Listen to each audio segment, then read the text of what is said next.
Mbalula says the party has reversed its decision, agreeing that Mkhunu should temporarily step back from his NEC responsibilities. In the light of the Commission's work and what it requires on him, it's practically impossible not to agree to that particular request. So far, the Madlanga Commission of Inquiry has heard testimony from senior police officials, most of whom say Mkhunu had no legal authority to disband the Political Killings Task Team.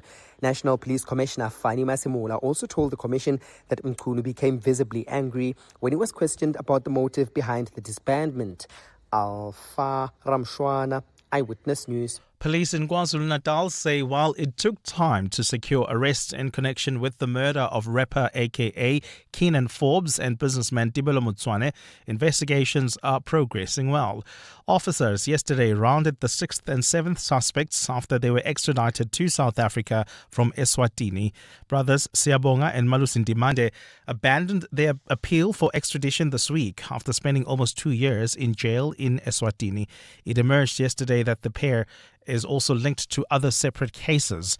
KZN Police Commissioner Nhlanhla Mkhwanazi says it has been a long time coming. I'm excited that the hard work of the colleagues that was done over years, at least it has finally brought us into this courtroom. And now that they are eventually here, at least we can see the next phase of the administration of justice unfolding. So hopefully it's going to be in the favor of the state until the end.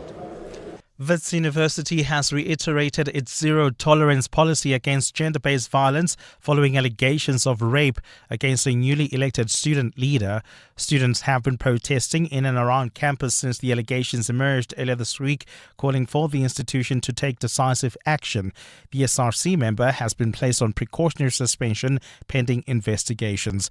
Wits spokesperson Shirona Patel says they have different platforms that students can use to report such cases. The university has put forward many different ways in which to support the victim and anyone else who has been impacted by this incident. They can just go to the Gender Equity Office's website and make use of the app, the Student Crisis app, the Student Crisis Line, or speak directly to the Gender Equity Office should they require any assistance. And Pakistan's Prime Minister Shehbaz Sharif has blamed India for a suicide attack that killed at least 12 people and injured 30 others in Islamabad. Authorities say the bomber was planning to attack the district courthouse but was unable to get inside. The blast happened yesterday as Islamabad hosted several international conferences and while sport events were also underway nearby. Footage from the scene showed the remains of a burnt-out car. India has denied the claims by the Pakistani Prime Minister as baseless and unfounded allegations. The attack in Pakistan came a day after a car explosion in the Indian capital, New Delhi, where 13 people were killed. Gold is trading at $4,123.73 an ounce. The rand is at 17.16 to the dollar, 22.55 to the pound, 19.87 to the euro. Brent crude oil is at $64.97 a barrel.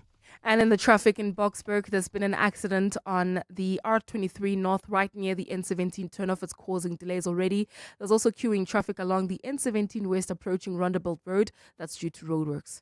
And in your sports, Springbok Lotte Jager banned for 4 games. He's out of the upcoming matches against Italy, Ireland and Wales. Cristiano Ronaldo confirms next year's World Cup is his last as he plans on retiring in the next year or two. And in the T20 Challenge, the Lions still without a win in 3 games after going down to the Warriors by 8 wickets. A partly cloudy day in store for Gauteng with afternoon showers and thunder showers expected. Johannesburg starting at 13 degrees, peaking at 25. Pretoria 15 and 27. Vereeniging 14 and 26. The top story in EWN this hour. National Director of Public Prosecutions, Shamila Batoy, says the NPA doesn't tolerate criminal behavior by its prosecutors. EWN, in touch, in tune, and independent. For the latest, visit ewn.co.za or download the EWN app. This is Breakfast with Bongani Bingwa on 702. Let's walk the talk. 8 minutes after 6 o'clock, it is a Wednesday. It's the 12th of November, the year of our Lord, 2025. We've got 10 days to go before the who's who of the world. Politics, business, civil society, you name them, they are going to be here for the G20 summit. Of course, a lot of the work already underway with various groupings. What do we call them? The B20, the M20, working groups, working streams, if you will. Right, work streams, if you will, laying that important groundwork. Meantime, here in South Africa, the fireworks continue. The National Director of Public Prosecutions in Parliament yesterday. How much of it did you watch? Were you convinced by some of what she had to say? And it's such a difficult job now for the television channels. My only criticism is they're all either at the ad hoc committee or they're all at Madlanga at the same time. How about a little competition here, man? You know, you often find that you can't watch all three major news channels are going with the same thing at the same time. Like, come on. Don't you trust yourself? And is a tembi. Hey? But it's been pretty explosive stuff. This is Breakfast with Bongani Bingwa on 702. Let's walk the talk. All right, our menu today, it's a Wednesday. Stories from the continent we think you cannot ignore. Certainly Donald Trump isn't ignoring it, although he may not fully understand it. We're going to take you to the heart of the jihadist war in northern Nigeria. It spills over to Niger, parts of it are in Chad, but essentially you've got these two jihadist groups fighting for influence, fighting for control, fighting for power. And Abuja really is not in control of that part of their country, let's just be honest. And whatever your persuasion, whatever your faith, people, civilians in particular, are getting caught in the middle. What is it all about?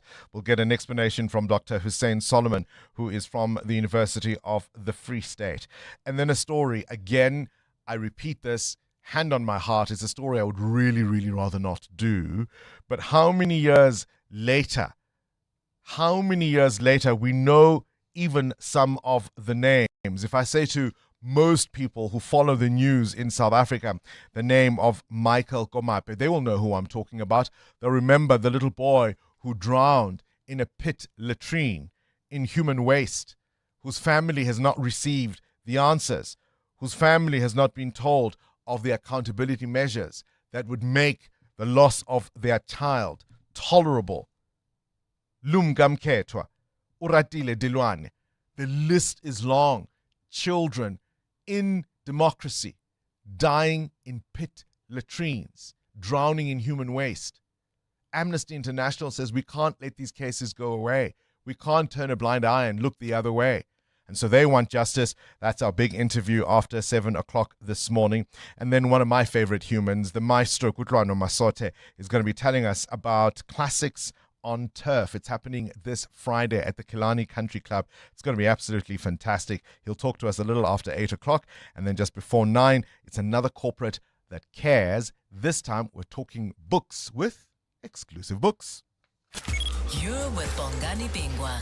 702 weekday mornings, 6 to 9 a.m. 12 minutes after 6 o'clock. Of course, I'm not alone. I've got an entire team of colleagues with us from Karabo to Rofiwa to Mapelile to KG, who is promising to really knock your socks off today. It's a great day for music.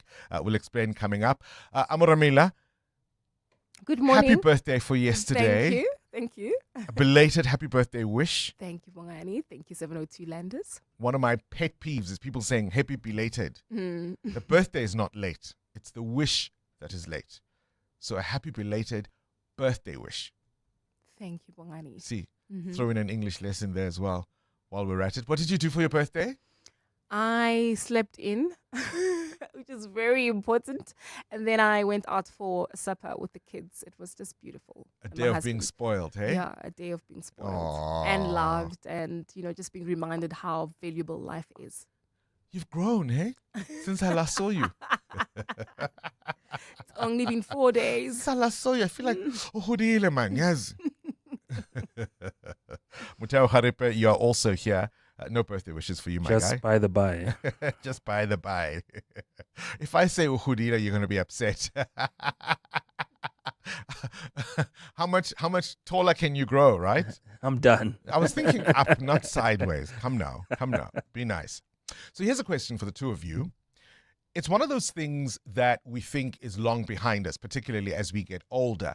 Do you remember the teacher's pet at school? Oh, yes. Think of the teacher's pet in the workplace. Have you encountered that phenomenon where a colleague is just a fave with the bosses, with the managers, with whomever is higher up in the chain for it to matter?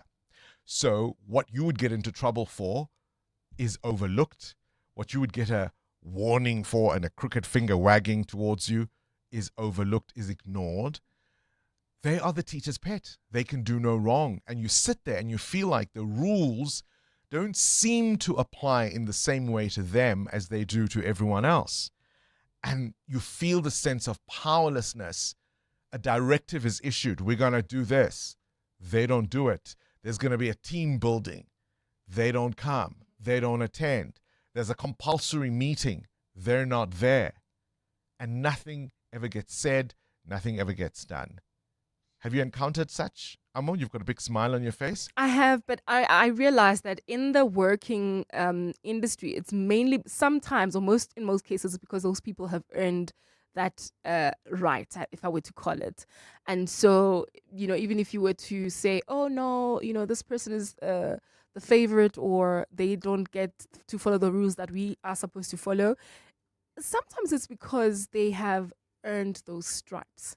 Their work is so excellent that the bosses can't afford to make them upset. And even if they don't do the things that we do, when they do the thing, they do the things that make the pots. Mm-hmm. Mutewa, is that a good enough reason?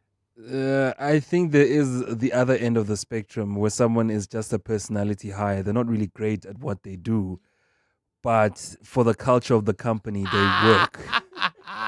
That's a new one. A personality hire. Yeah, great social skills. Everyone's favorite. Hot depth, pa. No. Zero depth. Quite shallow. Surface level. Yeah. Personality hire. Yo, guys. There are people in their cars, Muteo, who are in their fields. A personality hire. Aluiva. QLV.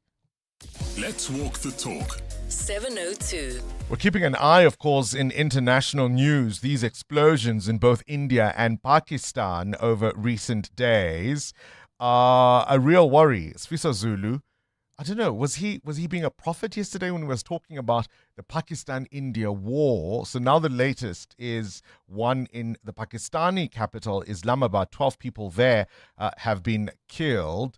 It follows, of course, attacks and explosions in the Indian capital in New Delhi, where 13 people were killed. And already the Prime Minister of Pakistan blaming India for that suicide attack.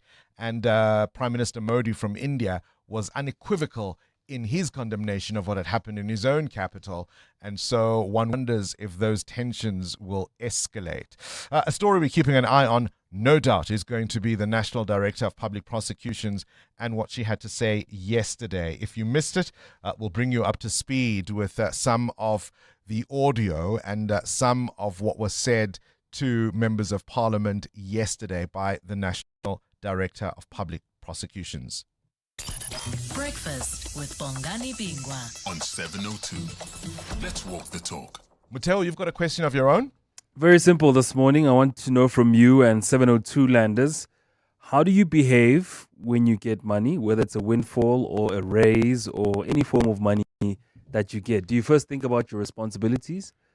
Or do you go straight to yourself and say, look, I deserve this? Look, I think the happiness, and that's the answer with happiness. The happiness goes to what money can solve. Yeah. You know what I mean? For me, it's not about, oh, I'm happy because I got paid and now there's, some numbers in my account.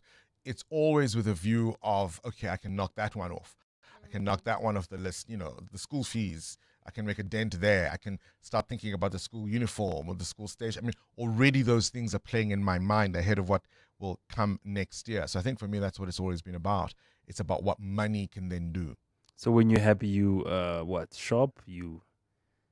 No. I mean, you're just I'm happy to last have it. on the list. I'm last on the list. Okay. But if you're somebody with a number of responsibilities. When the money comes in, you know, okay, that's sorted. And you go, phew. Whatever's left over then. If there is anything at all. 702. Weather. We'll find out what prompts that question. In the meantime, this EWN weather is brought to you by Samsung. Rain or sunshine? Choose your temperature with Samsung air conditioners. Temperatures today in Johannesburg, well, it's a partly cloudy day in store. Again, afternoon showers and thunder showers expected. Temperatures a little higher as we go towards the week, the end of the week, I should rather say. 25 degrees is your high in Jozi, 27 in Pretoria, 26 in Vereeniging. Bombela peaks at 30, Bloemfontein 28. Durban, same story really as Johannesburg, temperatures peaking at 26 degrees. That's the same high for East London and Gqeberha. Cape Town, a fine day. It's going to be lovely in Cape Town, a high of 28. At the break of day, the shoreline hums with promise. A cool breeze drifts across the sand. Children laugh in the distance. Umbrellas bloom brightly, and the horizon glimmers with ease. It feels lighter here, fresher, as if summer has been redefined. That's the power of Samsung air conditioners in your home, where innovation meets serenity. Make every day a cooler, smarter summer. Shop at Samsung stores online or speak to your authorized installer. EWN Traffic. 20 after 6, let's have a first look at the roads. Amo making a welcome return. So good to see you, my friend. Thank you, Bongani. Well, we've got delays in Boksburg, an accident there right on the R23. It happened just before the N17 turnoff. It's already causing delays. Please be on the lookout there and try to avoid. And traveling on the same route, the N17 West roadworks are causing delays right as you approach Roundabout Road. If you're traveling on the Mike-1 North, we've got peak time delays already between Boysons and the Car Street exit, and that's due to peak time pressure. There's also slow-moving traffic along the N3 North between the Elands Interchange and Van Buren Road. I'll have more updates for you, but if you come across anything else, we're on X at EWN Traffic. There's more EWN on air, online, and on the EWN app. 702. Add your voice. Have your say. Let's walk the talk. Good morning, Bongs. Good morning, team. I disagree with Amo. Teachers' pets at work are just teachers' pets. They don't do anything exceptional. They're just loved by the bosses. They are the same as the teacher's pet at school, just that now it's in the work environment. They're just loved. They don't do anything exceptional. The ones that are quiet are the hard workers. They're the ones who do the work and are in the dirt. But the teachers' pets, nah, they're just quiet. They just know what the boss likes. They can speak the same English with the bosses. Good morning, Bongani and team. I am laughing at Amo's response to the question because I genuinely feel that that is me. But my reasoning is different because most of the times I work from home because our offices are based in Joburg, and I'm the only member in our team that actually works from or stays in Pretoria. So I came up with an agreement with my boss asking that I work from home around 3 days a week. So most of the time, the important meetings are on days that I should work from home. So I never compromise that. So yeah. Start your day with Bongani Bingwa on 702. Let's walk the talk. 22 minutes after 6 o'clock, we're talking about the phenomenon of teachers' pet. These are people, of course, we thought we'd left behind in high school, but in the workplace, we often encounter them. They can do no wrong. Mutewa says sometimes it's just a personality hire. This is a person who's got great social skills. They can talk the talk, but they don't actually do very much. On the other hand, Amos says, no, often it's a person who's so brilliant that you almost, as a manager, have to overlook their little flaws and irritations and nuisances because you know when it comes to delivery time, that's what you are going to get. Are you the teacher's pet yourself? Let's talk. You're with Bongani Bingwa. 702 weekday mornings, 6 to 9 All right, things you need to know at this hour. One of the developments that I think is worth paying some attention to, the suspended police minister Senzo Mkhunu had requested his party to give him a leave of absence. You'll remember, of course, following in the aftermath of all the allegations by the KZN Police Commissioner, Senzo Mkhunu, continued to campaign for the ANC, and it felt to me like it's just a misplaced, misguided move. He had asked the party for special leave. They initially said no, and I think the backlash has been significant enough for them to now say, well, okay, fine. They'll let him step aside from both his NEC, that's the National Executive Committee, and the National Working Committee roles, to give him time to breathe and to face the claims against him head on, whilst, of course, cooperating with their Integrity Commission as everybody waits for the Madlanga Commission to finish its work and this ad hoc committee in Parliament to do the same. There's no decision yet on the matter. That's what National Director of Public Prosecutions Shamila Batoyi told MPs yesterday about the Phala Phala farm scandal. Remember, of course, that money, 580,000 rand, that was found in the president's sofa. I want you to listen now to an MP questioning, one of the members of Parliament, Buthelezi, questioning Shamila Batoyi about the long-delayed extradition of the Gupta brothers and what deadlines we can expect.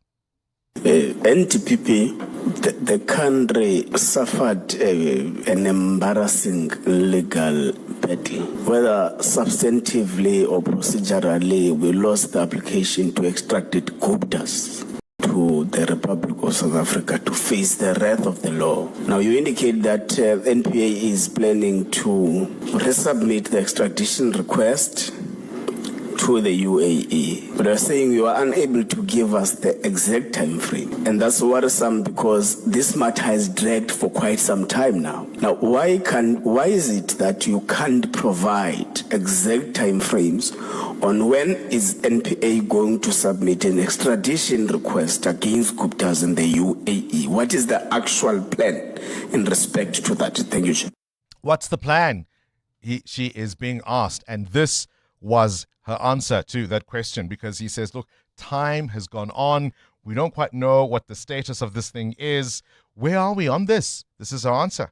Well, what I can say is from the information that I received from the ID, it will certainly be before I leave office. But I certainly hope it would be even before the end of this year, but it will be soon. We are working very hard on also ensuring that we have additional charges that will be added to the original extradition request. So it's the time that it's taking is that we're not just resubmitting the old request again. We have investigated some other very important cases involving other SOEs, and there will be other charges that will be added. That has been the delay and why we didn't submit immediately after that.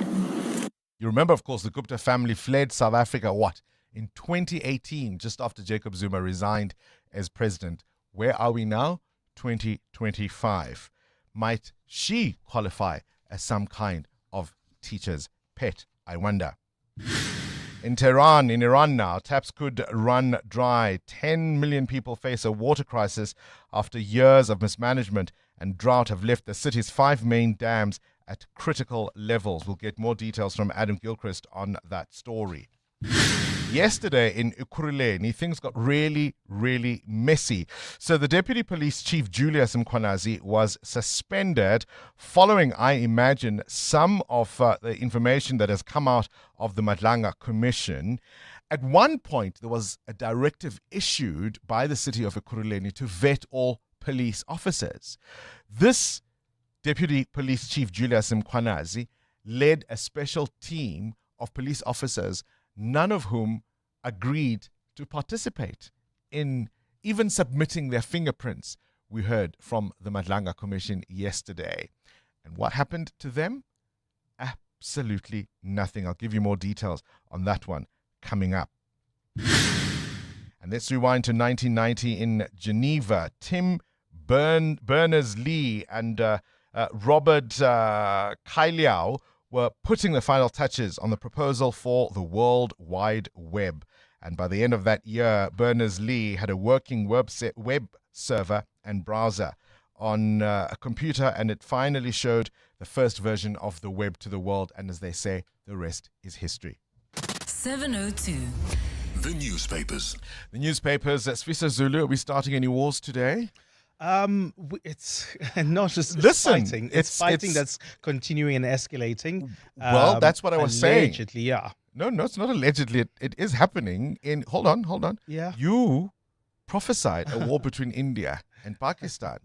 And just listening to your bulletin at the top of the hour, looking at those explosions at both countries' capitals, and the fact that the Pakistani Prime Minister now blames India for that, I said, is Fisa Zulu a prophet? Not quite. Not quite. What can you say about my love life and my professional advancement?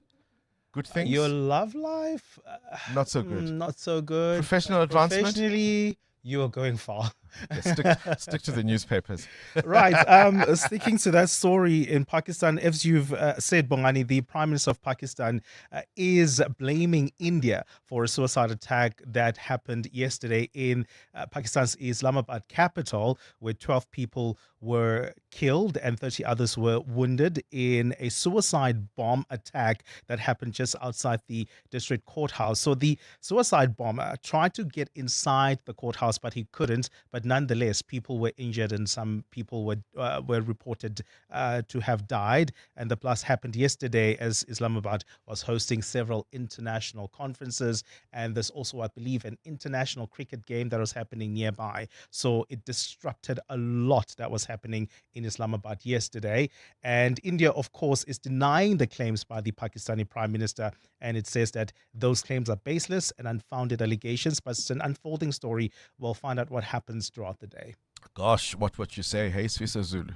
My goodness. I'm looking at the front page, not quite the front page, but a story in the Business Day, looking at evidence from the Madlanga Commission, or at least testimony by the former EMPD Deputy Chief, Rivo Spies, who continued yesterday, speaking of a systematic failure of disciplinary procedures in the department. This is the Ekurhuleni Metro Police Department. He says there's about 300 officers with criminal records, some convicted of murder, of rape, who remain in service without any disciplinary action having been taken against them. He even specifically mentioned this directive in 2022, where officers were to be checked for those criminal records, but the only members who refused to have their fingerprints taken were members of a special services division, which at the time was headed by Julius Mkwanazi, of course, who has since been promoted to the Deputy Police Chief. He is now suspended. About 200 officers were part of that special services division, and maybe that explains why we've got 4 officers convicted of murder, 4 convicted of rape, and 58 convicted of assaults. Others include robbery, kidnapping, theft, and driving under the influence. These are the guys who stop you when you are driving in Ekurhuleni and want to see your driver's license. EWN Business. Does money make you happy? Essentially is what Mateo is asking. Do you behave when you get? Do you think about your responsibilities first, or do you think about all the things you're going to buy? Or are you one of the smart ones who saves for a rainy day? What prompts the question? Bongani Treasury will update the nation on budget plans for the country for the next 3 years in its midterm budget policy statement, better known as the mini budget. All things considered, the keepers of the South African purse have had a decent year in terms of revenue, with tax receipts from mining companies up this year as gold and platinum prices shoot out the lights on the market. Now, gross tax revenues have risen 9% to about 63 billion rand in the first 5 months of the fiscal year. The boost was led by value-added tax, VAT, as well as healthy growth in personal and corporate income taxes. Now, the higher revenues will bode well for South Africa's fiscal consolidation plans. You'll hear these words a lot today during the speech, so let's deal with them. Fiscal consolidation is the process of government action to reduce budget deficit as well as the national debt relative to the size of the economy. This is achieved through budget cuts, tax increases, as well as debt repayments. There's no single ideal debt to GDP ratio around the world, as it depends on the country's specific circumstances. However, a 60% debt to GDP ratio is often cited as a prudent limit for developed countries, while a 40% debt to GDP ratio is suggested for developing nations. South Africa's debt to GDP is quite high at 75%. So it means for every rand that we earn, 22 cents goes to repaying that debt. I think that's around 13,000 rand a second in this country. It takes away, obviously, from the Health, budget that we could get education, all everything, those things. Everything. So those are the questions that the Minister, Inoko Dongwana, must answer today. How are we going to grow while we have this heavy, heavy debt burden? I asked you the question, and some of the guests we spoke to yesterday, what hand can he play? What deck has he been dealt? We'll find out later today. Where's the rand? 17 rand 17 cents against the US dollar, 19 rand 87 cents against the euro, and 22 rand 55 cents against the British pound. The price of gold at $4,108 an ounce, while platinum is at $1,583. Brent crude at $64.91 a barrel. That's your business for now. I'll have more after 7. Susa Zulu, straight to the news desk we go. Talk to us about young people and jobs. Thanks, Barney. Good morning. Well, youth unemployment remains alarmingly high in South Africa. Despite a drop in the official unemployment rate, the national average has decreased to 31.9% in the third quarter from 33.2% in the previous month. But Stats says young people between 15 and 24 are still most affected by joblessness. Statistician General Risenga Maluleke released the latest quarterly labor force survey yesterday.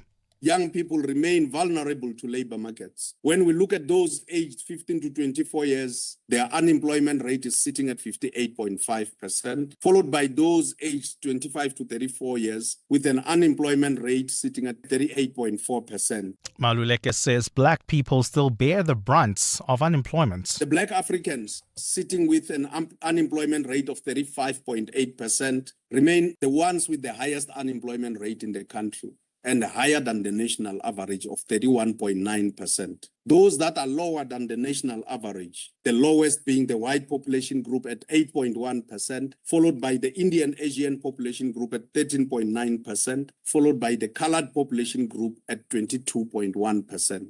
Gauteng Health MEC Nomantung Komoraluhuku says the launch of a clinical trial or clinical trials for the first locally made oral cholera vaccine brings hope amid efforts to prevent future outbreaks.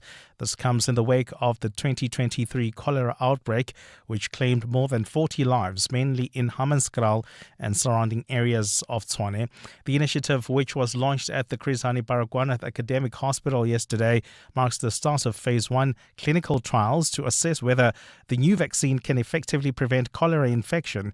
Nkomoraluoko says local government is working closely with Water and Sanitation Department to tackle poor sanitation and water safety to prevent future outbreaks. So definitely we'll have clean water, but it doesn't mean that if we have that clean water, because people travel. If you have heard Minister when he was talking earlier on, he said sometimes people move. The movement of people can create the problem. Problems like this one of cholera. Those diseases can happen. In the Western Cape, the Cape Crime Crisis Coalition has called on the SAPS to review training protocols following the death of an Elsa's River resident due to alleged police brutality. The coalition says members of the police's anti-gang unit interrogated 8 suspects after responding to a shooting in the area last week. A day later, Cheslin Christians died after allegedly being beaten during interrogation. The coalition's Imran Mokadam says a complaint has been lodged with the Human Rights Commission. The people of the Cape Flats deserve safety from both crime and from those sworn to protect them. Meanwhile, police spokesperson Frederick van Wyk says an autopsy is being conducted to determine the exact cause of Christian's death. We are still awaiting the autopsy report to determine the cause of death, as it is still uncertain if the cause of death is related to the alleged incident. And parts of Santo Domingo have found themselves without electricity as the Dominican Republic's energy company announced a blackout of unspecified scope caused by a transmission system failure. The outage notably affected the capital, Santo Domingo, and the popular tourist resort town of Punta Cana, while social media users reported power outages in various other parts of the country too. As evening fell, authorities say power was being restored gradually. Earlier, the ETED Power Company said there had been a service interruption on the island nation of about 11 million people as officials in the capital announced interruptions to traffic lights and metro and cable car services. A partly cloudy day in store for Gauteng with showers expected. The temperatures are at lows of 13 and 15 degrees, peaking at highs between 26 and 27. And in the traffic, we've got heavy delays on the N3 North right near Van Buren Road. An accident has been reported there. Delays coming out of the Elands interchange and traveling towards Ridgeway. Do expect heavier traffic volumes along the N12 East due to an accident near Xavier Street. The top story this hour, Stats SA says youth unemployment remains alarmingly high in South Africa. Part of the 702 family. From the undeniable chemistry of Bongani and Adam on The World View, to hanging out with Clement, to sports and good things too with Mandy and Brent, discussing the upside of failure with Relebogile Maboja, to a song, a book and a dish with John. Who can forget Stephen navigating us through personal finance? 702 has everything for everyone. It's informative, it's witty, it's real. Let's walk the talk. Balisa in Waterfall. Welcome to our 702 family. Let's walk the talk. Access to the internet is vital for any country to grow.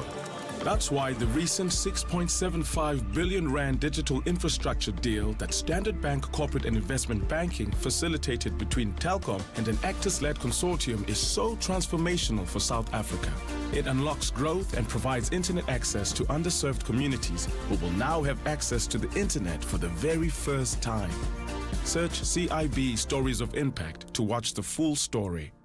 Standard Bank is an authorized FSP and registered credit provider. T's and C's apply. Introducing South Africa's most affordable way to get hearing aids. At Specsavers Audiology, you can now get a pair of hearing aids from as little as 599 Rand per month. Hearing clearly shouldn't be a luxury.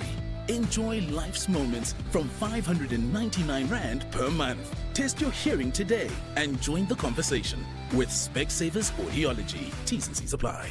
702. WhatsApp Bongani on 072 702 1702. Morning, Bongani and the team. Tabam from Cape Town. I watched the ad hoc committee until the end at about 11, I think. So everything when I was watching, I get the feeling that Shamila Batoe doesn't really do her job properly. She doesn't know. It's almost like the right hand doesn't know what the left hand is doing, and they don't communicate properly. She doesn't keep up with all the cases that's happening. There were a lot of I don't know, I will check, I don't know, I will check. So she was so defensive. So that for me was a red flag, because you need guidance and you must listen. So she was so defensive to me. But I just came to the conclusion that she's not doing her job properly and she's too defensive. I mean, there was that moment where the Action SA MP, Daryline James, says she has information, and she says, well, if you have it, please send it to me. And then Daryline James takes out the stack of papers and she says, you are CC'd in every one of these emails. What do you mean? We sent this information to you years ago. What do you mean? What must we do? You know? Courier it. Hey? Maybe that's how it works. EWN Sport. Oh, Cindy Paluta, let's talk rugby. Yeah. Somebody watches, I don't know, Chasing the Sun the first season, and suddenly they know everything there is to know about rugby. But Asikalapo. But that's the point of that documentary, to introduce those that don't know to it. Yesterday, one of the things you and I speculated on was the release of the list of players for this next game. And you said Rassie normally does it on a Tuesday. He's waiting to see what sanction is meted out to Lua Diaga. And now we know. So Lua Diaga, a 4-match ban for that harsh tackle in the France game. So that rules him out at the end of year tour. So he misses the upcoming games against Italy, Ireland and Wales. The Bok team will be announced tomorrow. Ethan Hooker hopes to be starting. Italy is always a tough team, and I've never played them at home, but I can imagine at home they would be just a different monster. Team's not finalised yet, but I mean, if I had to run on that field, I did make my debut against them, so it would be a very special game. Almost like a homecoming for me in a way. Kickoff is at 2:40 on Saturday. England made 7 changes to face the All Blacks. George Ford's at fly half with Freddie Stewart at fullback. Tom Roebuck at back from injury replaces the injured Tommy Freeman. Also in the side, Maro Itoje, Jamie George, Finn Baxter and Sam Underhill. Cristiano Ronaldo has told CNN that next year's World Cup is definitely his last. Definitely yes, because I will be 41 years old. I give everything for football. I'm in the game for the last 25 years. I did everything. I have many records in the different scenarios in the clubs and also in the national teams. I'm really proud. So let's enjoy the moment, live the moment. Gosh, I mean, I remember him in 2010 being here. Right. He's just one of those. It's just one of those people you think is just always been there. Yeah. Yeah. He scored 953 goals for club and country. He'll retire in the next 1 or 2 years. Domestic T20 cricket, JP King with an unbeaten half-century gave the Warriors an 8-wicket win over the Lions. The Dragons got a first win of the tournament. They beat Tuskers by 25 runs. Abroad, Pakistan beating Sri Lanka by 6 runs in the first ODI. Pakistan cruising to the win thanks to Agha's unbeaten 105. Rauf took 4 wickets. And in tennis at the ATP Masters, Alcaraz came from a set down to beat Fritz 6-7, 7-5, 6-3. Musetti beat Diminar 7-5, 3-6, 7-5. Cindy Paluta, Eyewitness News Sport. Business Outsurance are experts in business insurance for pharmacies, convenience stores, beauty salons, and more. Corney? Business Outsurance is definitely the best insurance for my business. Bowled out every other insurance house. Honestly, looking at what you need, my installment came down within a day. Definitely the most professional. Switch to Business Outsurance and you could get a massive 20% discount on your business insurance premium. Visit outsurance.co.za. Switch and save today. Licensed insurer and FSP. TCs and information online. Saturn, you've just graduated cum laude, but nothing says you're a genius quite like selling your car to rebuy cars. Absolutely. My car was an 18th birthday present and it's time to move on to something a bit more mature. So where did you hear about We Buy Cars? All of my friends are using We Buy Cars. I would have had legit FOMO if I hadn't used them. And it was so quick. I did it on my laptop while sending around my CV. Smart move, Tone. Graduated and upgraded. We Buy Cars. Geared for success. Geared for you. For the first time on African soil, business leaders from across the globe will gather for the B20 Summit in Sandton from 18th to 20th November. On the agenda is inclusive growth and prosperity through global cooperation. Today, the Clement Manyathela Show will be in conversation with Nedbank to discuss all the insights, expectations, and predictions ahead of the summit. So tune in to 702 in conversation with Nedbank, proud sponsors of the B20 Summit. Nedbank is a licensed FSP and registered credit provider. The Brainy Kids of the Whiz Quiz on 702. Hi, my name is Terofatso Tlapa. I am 13 years old. I go to Butlu Primary School, and when I grow up, I'd like to be an international lawyer. Ooh, counselor, can you argue your way to 10,000 Rand? 702. Coming up at 7:15, the big interview. EWN. 14 to 7. Let's catch up at the roads now. Delays on the N17 West. Amma, what's going on there? That's correct, Bongani. We've got a major accident on the R23 North, so it's causing delays on the N17 West because it's right near the turn off. As a result, expect about a 15-minute hold-up. And if you're heading all the way towards Germiston, expect heavier traffic volumes as you approach Roundabout Road, as roadworks are taking place along this route, causing about a 20-minute hold-up. Traveling in Germiston, we've got an accident on the N3 North. It happened right near Van Buren Road. It is slowing down traffic as you come out of the Airlines interchange. About a 20-minute hold-up if you're heading towards areas like Bedford View as well as Alexandra. More updates coming up. Stay tuned. There's more EWN on air, online, and on the EWN app. At Auto in General, we understand your business is built on more than just vehicles. It's your stock, tools and equipment, and the premises where you work. Auto in General Business Insurance is designed for businesses like yours, protecting your assets against fire, theft, storms, and other unexpected events. To protect your livelihood, visit autogen.co.za and get an obligation-free business insurance quote. Auto in General, never not there. Auto in General is a licensed non-life insurer and FSP. T's and C's online. And now, It's back to breakfast with with Bongani Bingwa on 702. Let's walk the talk. Our shout out this morning, we thought we had left the teachers' pets behind. I've got two examples in public life. I want you to listen now to this exchange between the Action SA MP Derelene James speaking to the NPA head Shamila Batoy yesterday, who says to her, if you've got complaints, my dear, just send them to me. And of course, Derelene James says, but we have repeatedly. Have a listen. Are you aware that former Mayor Herman Mashaba has repeatedly raised public concerns about Advocate Chauke, where he made clear that the advocate was an obstacle to the prosecution of corrupt cases that were presented to him with clear evidence? I can't comment on that because I'm not aware, but I would certainly urge Mr. Mashaba to send me the details of those cases. Here are copies of the many cases that Mr. Mashaba sent to you. You were CC'd in on these cases. 35 billion of corruption cases uncovered in Johannesburg. You were CC'd in all of this and you ignored all of these emails. Now that you prompt my memory. Okay. He did send emails. And we certainly don't ignore emails. But you just said you weren't aware. I need to follow up and to see what happened to those matters. How long ago? When last was Herman Mashaba mayor of Johannesburg? So when would he have sent those emails, particularly after he left office? Oh, yeah. Now that you remind me, hey? Oh, you think that's the worst of it?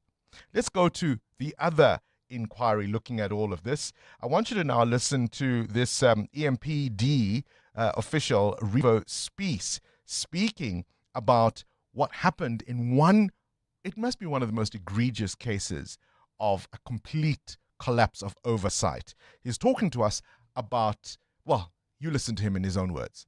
There's even a strange anomaly that happened now. One of our officers was found guilty of murder. He actually, at Vosloorus police station, he shot and killed his wife, who was a captain in the police. He shot and killed her in the charge office of the police station. Our police station and their police station is very close to one another. They're separated by like a parking space between us. And he shot and killed his wife. He came out of the police station, and then obviously everyone, it's blue on blue, police and Metro Police, all rush out because of the shot. And then he tried to commit suicide, and he shot himself in the head. He was paramedics on scene, rescued. He actually looks like he sustained no damage, and he was released from hospital. He was eventually found guilty, and he was incarcerated, and I believe it was like a period of 15 years. He came out on parole now in this year, and he lodged an unfair dismissal case because he wasn't processed in the correct manner. And Ekurhuleni reinstated him. Back to work. It happened right in front of their eyes. He somehow survives this thing, gets 15 years, Spies believes, obviously doesn't serve the full term, comes out on parole, and when he comes back, he's like, yeah, actually, it was unfair dismissal, and he gets his job back. Yeah, ne? Who is the whizziest of them all?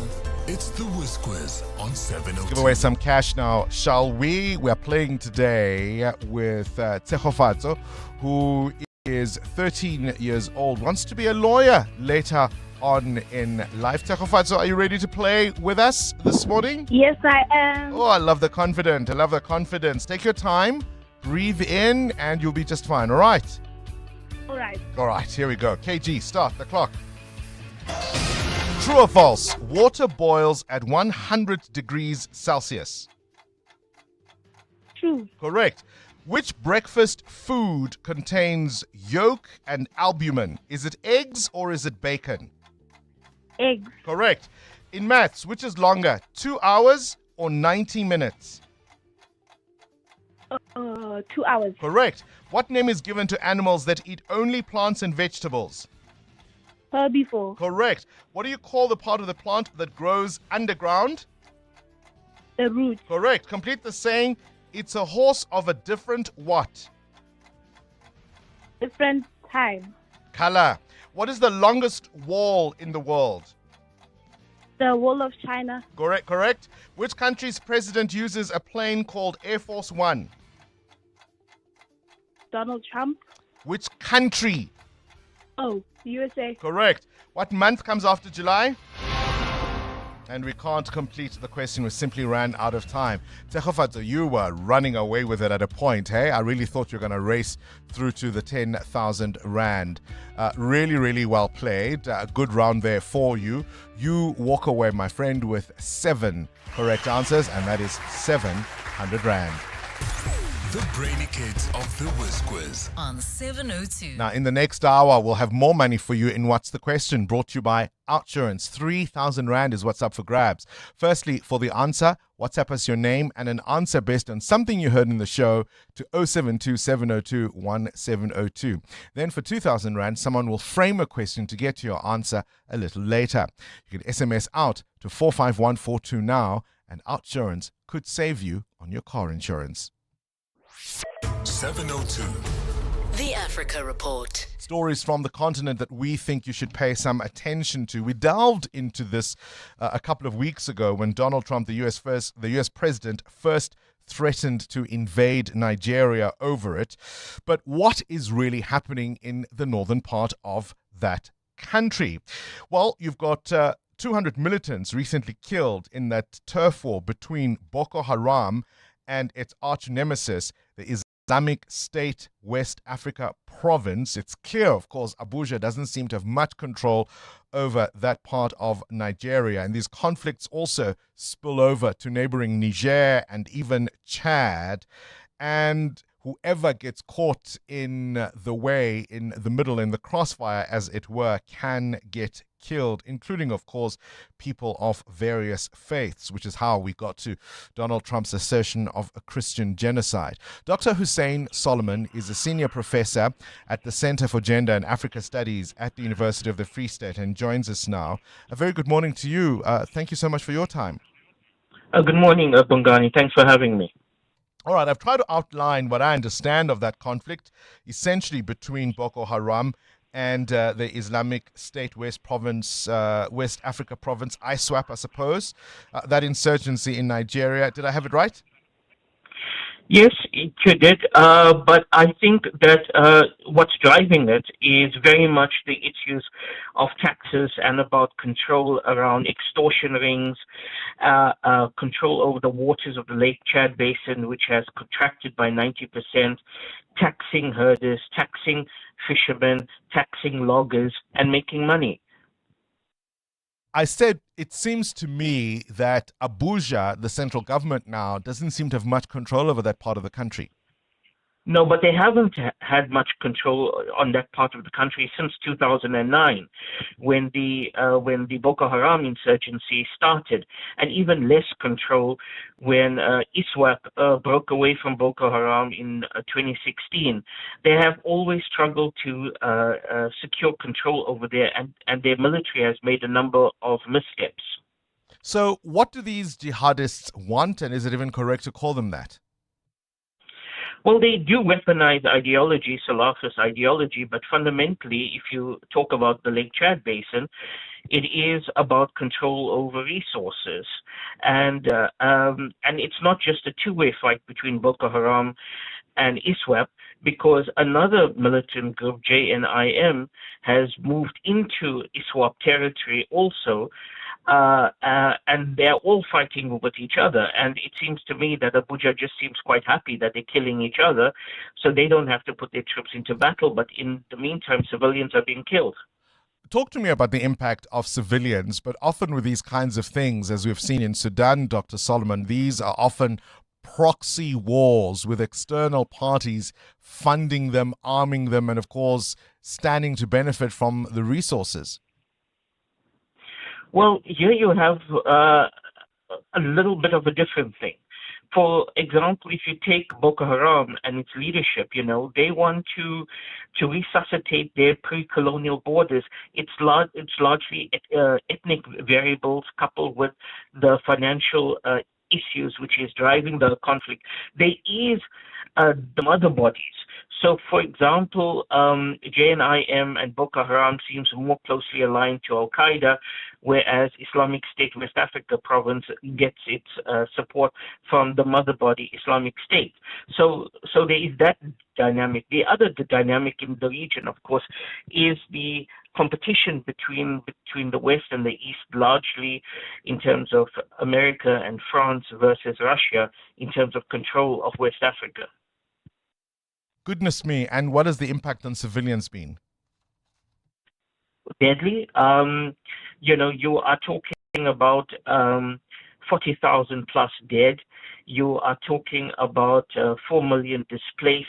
You're talking about livelihoods interrupted. You are talking about systematic rape and the abduction of schoolgirls. As you know, this is a tactic that Boko Haram has perfected over the years. And it's absolutely devastating. And then to make matters worse, the government has hired vigilante groups which belong to a particular ethnic disposition, which has further polarized ethnic conflict in the region. How is this characterized? Because often these conflicts are seen at a very simple level. You almost have this trope of these African warlords fighting for these resources. But when you frame it in the way that you've just told us in terms of external parties, whether it's Al-Qaeda or Islamic State or even the West versus the East, the US and France versus Russia, these conflicts are unsustainable without external support and funding and arms. That's absolutely true. I mean, in the case of the whole of the Sahel region, because Boko Haram just doesn't operate and ISWAP doesn't just operate on Nigerian territory, I think it was ever since the fall of when NATO intervened to get rid of Muammar Gaddafi, all of his armaments found its way across the Sahel and fueled those movements.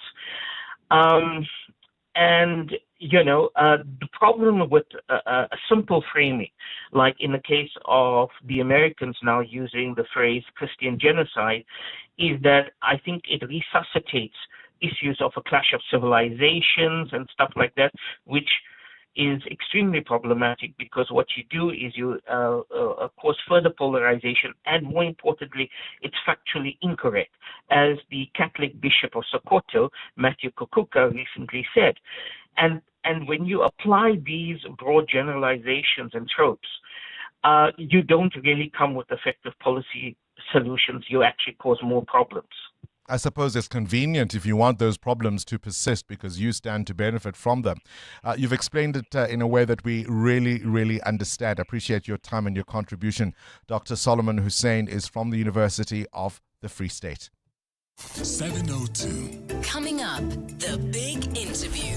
Why are children still drowning in pit latrines? Amnesty International wants justice for those children who have drowned in human feces. We're going to speak to them coming up after this Eyewitness News, brought to you by Khaliq's. Khaliq's, for the businessman who knows what he wants. This is EWN.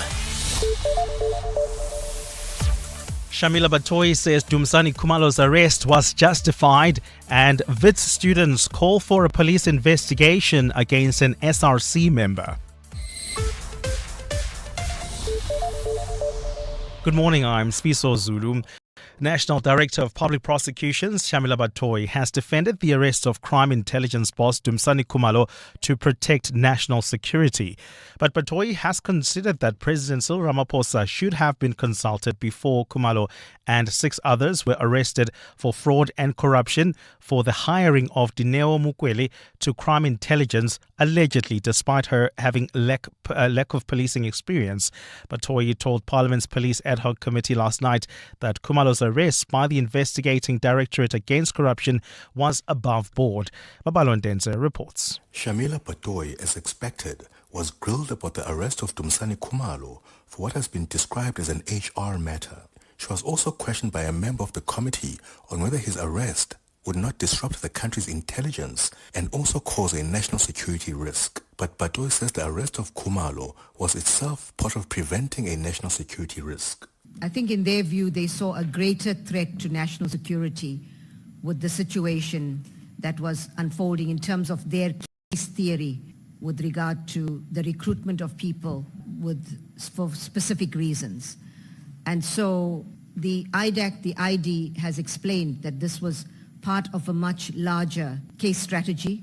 But Batoyi did admit that IDEC head Andrea Johnson should have recused herself from a panel that interviewed her husband 20 years ago, but added that this was different to Khumalo's case when crime intelligence hired Mokwele. Babalo Ndenze, Eyewitness News, Parliament. In Pretoria, the Madlanga Commission of Inquiry has heard about allegations of a questionable relationship between suspended Ekurhuleni Metro Police head Julius Mkhwanazi and the city's former manager Imogen Mashazi.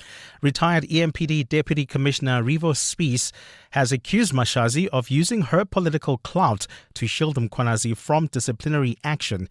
Spies concluded his 3-day testimony before the commission yesterday. Oren Singh has more. In 2023, IPID investigated allegations that suspended EMPD head Julius Mkhwanazi fraudulently signed 2 agreements between EMPD and alleged criminal mastermind Vusi Musi Kat Matlala. The deal would essentially see Matlala donate several high-end vehicles to the city of Ekurhuleni, and in exchange, he would be granted special privileges. This includes allowing Matlala's private security vehicles to use blue lights. But despite the IPID report recommending that the city take Mkhwanazi to task, no action was taken by Ekurhuleni, who launched their own internal probe that cleared Mkhwanazi of wrongdoing. Former Ekurhuleni city manager Imogen Mashazi communicated this to EWN in January. From our side, in terms of the DC and investigation, there's nothing wrong that the acting chief of police has done. He's been cleared by our report. Revo Spies, former EMPD Deputy Commissioner, claims he filed for early retirement in January due to the rot within the city.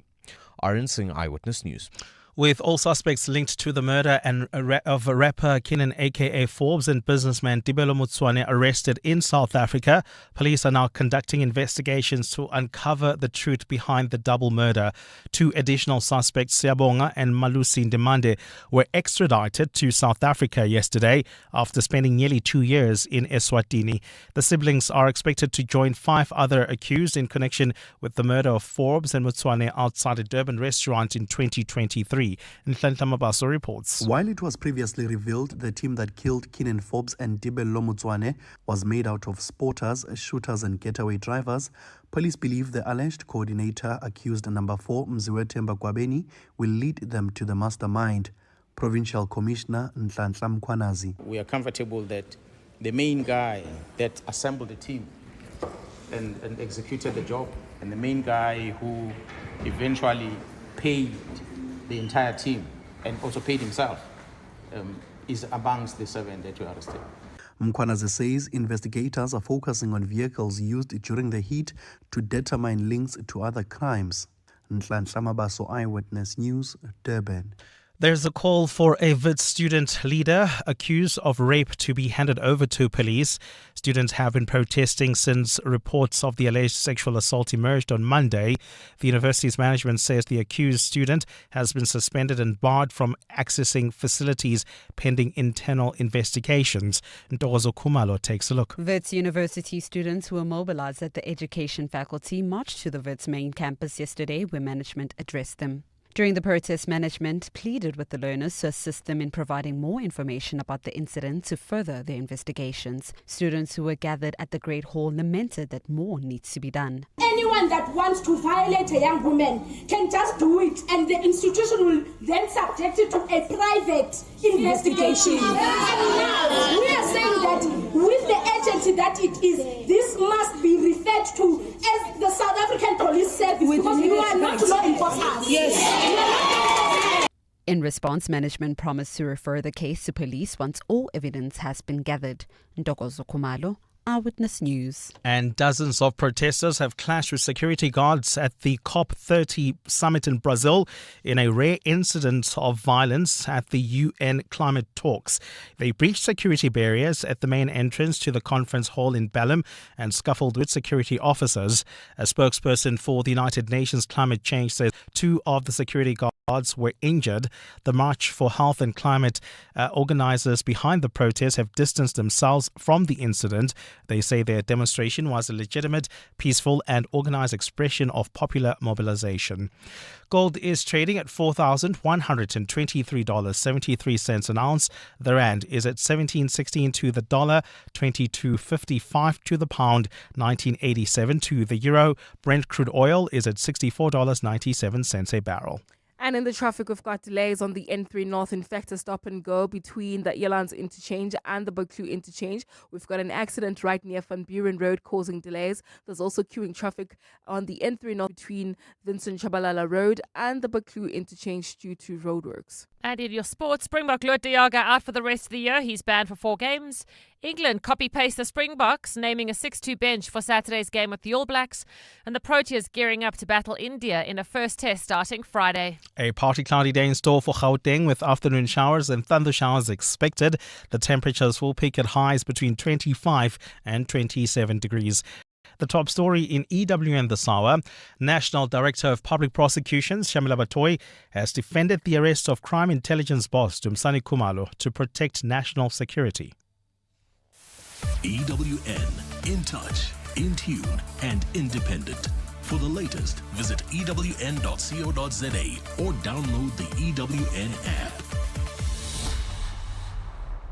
With a passion for business and community, Khalix is constantly looking for opportunities to help others.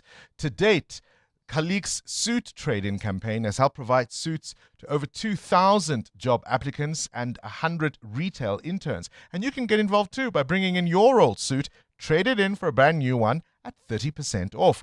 Khalix will then clean, mend and distribute to those who need a start in business. Khalix, for the businessman who knows what he wants. This is Breakfast with Bongani Bingwa on 702. Let's walk the talk.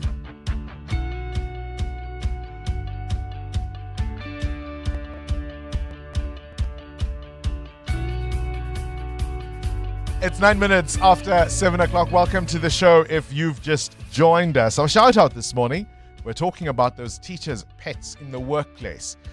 They don't seem to get very much done, but nothing really gets done to them either.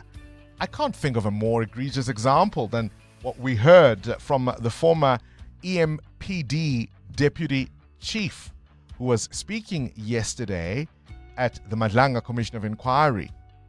A man murders his wife inside a police charge office in full view of other officers.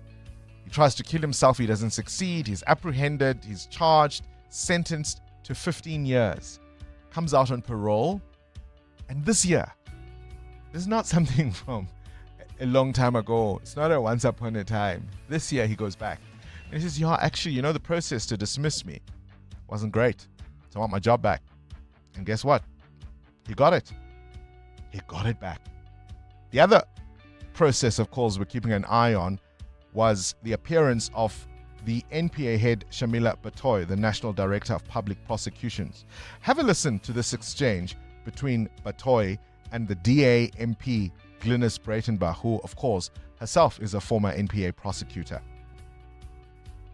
Advocate Batoy, there are currently prosecutors in senior positions in the NPA who aided and abetted state capture within the NPA. And not only are they still there, but they continue to exercise considerable influence within the organisation. You'll agree with me, I think, that senior members of the NPA had an ethical and moral duty to oppose state capture of the NPA. And they failed. You know who they are. I know who they are. What have you done? What steps have you taken to rid the organisation of these toxic bad influences? This is, of course, referring perhaps to some of the appointments that were made by people like Lawrence Mkhwebi, Onom Tobochiba, Sean Abrams, and they're still there, yielding and wielding considerable influence. Glynis Breitenbach wants to know, why are they still there and what have you done about them? And this is Batoy's response.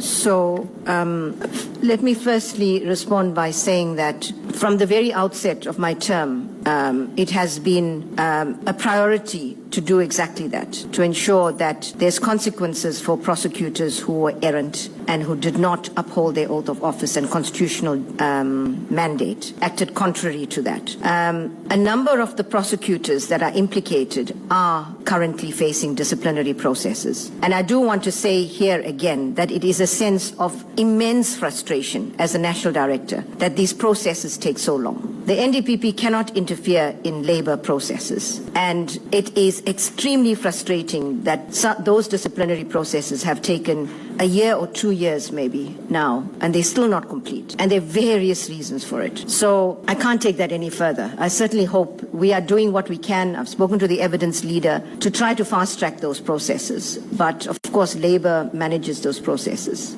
And then she was questioned about the capacity of the NPA to actually do its work and whether we have heard enough about what it can and cannot do. Will you agree with me that it only has the potential to increase successes if you have all the components that you need for it? So you need a capable police and DPCI. I did make that point. Yeah, which we don't have. I agree completely. Yeah, we don't have. You need there are a number of... You need a capable NPA, which we don't fully have. You need access to proper resources, which includes access to serious forensic capabilities, accounting forensics, cyber forensics, and other technological resources, which we currently do not have or do not have fully.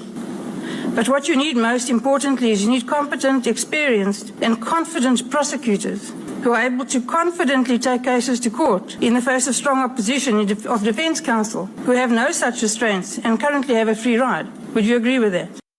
She did agree with that and went on to explain it's challenging.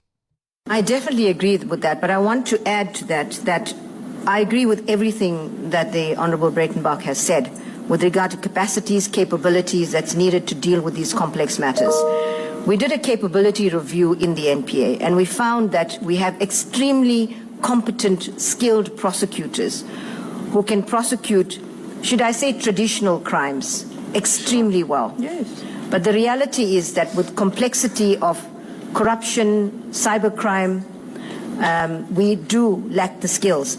And that's one of the reasons why we have also been employing the use of Section 38 Council to fill the gap that we have precisely for that, whilst we try to build capacity and capability in these fields within the NPA. And there's a lot of initiatives that are happening to deal precisely with that.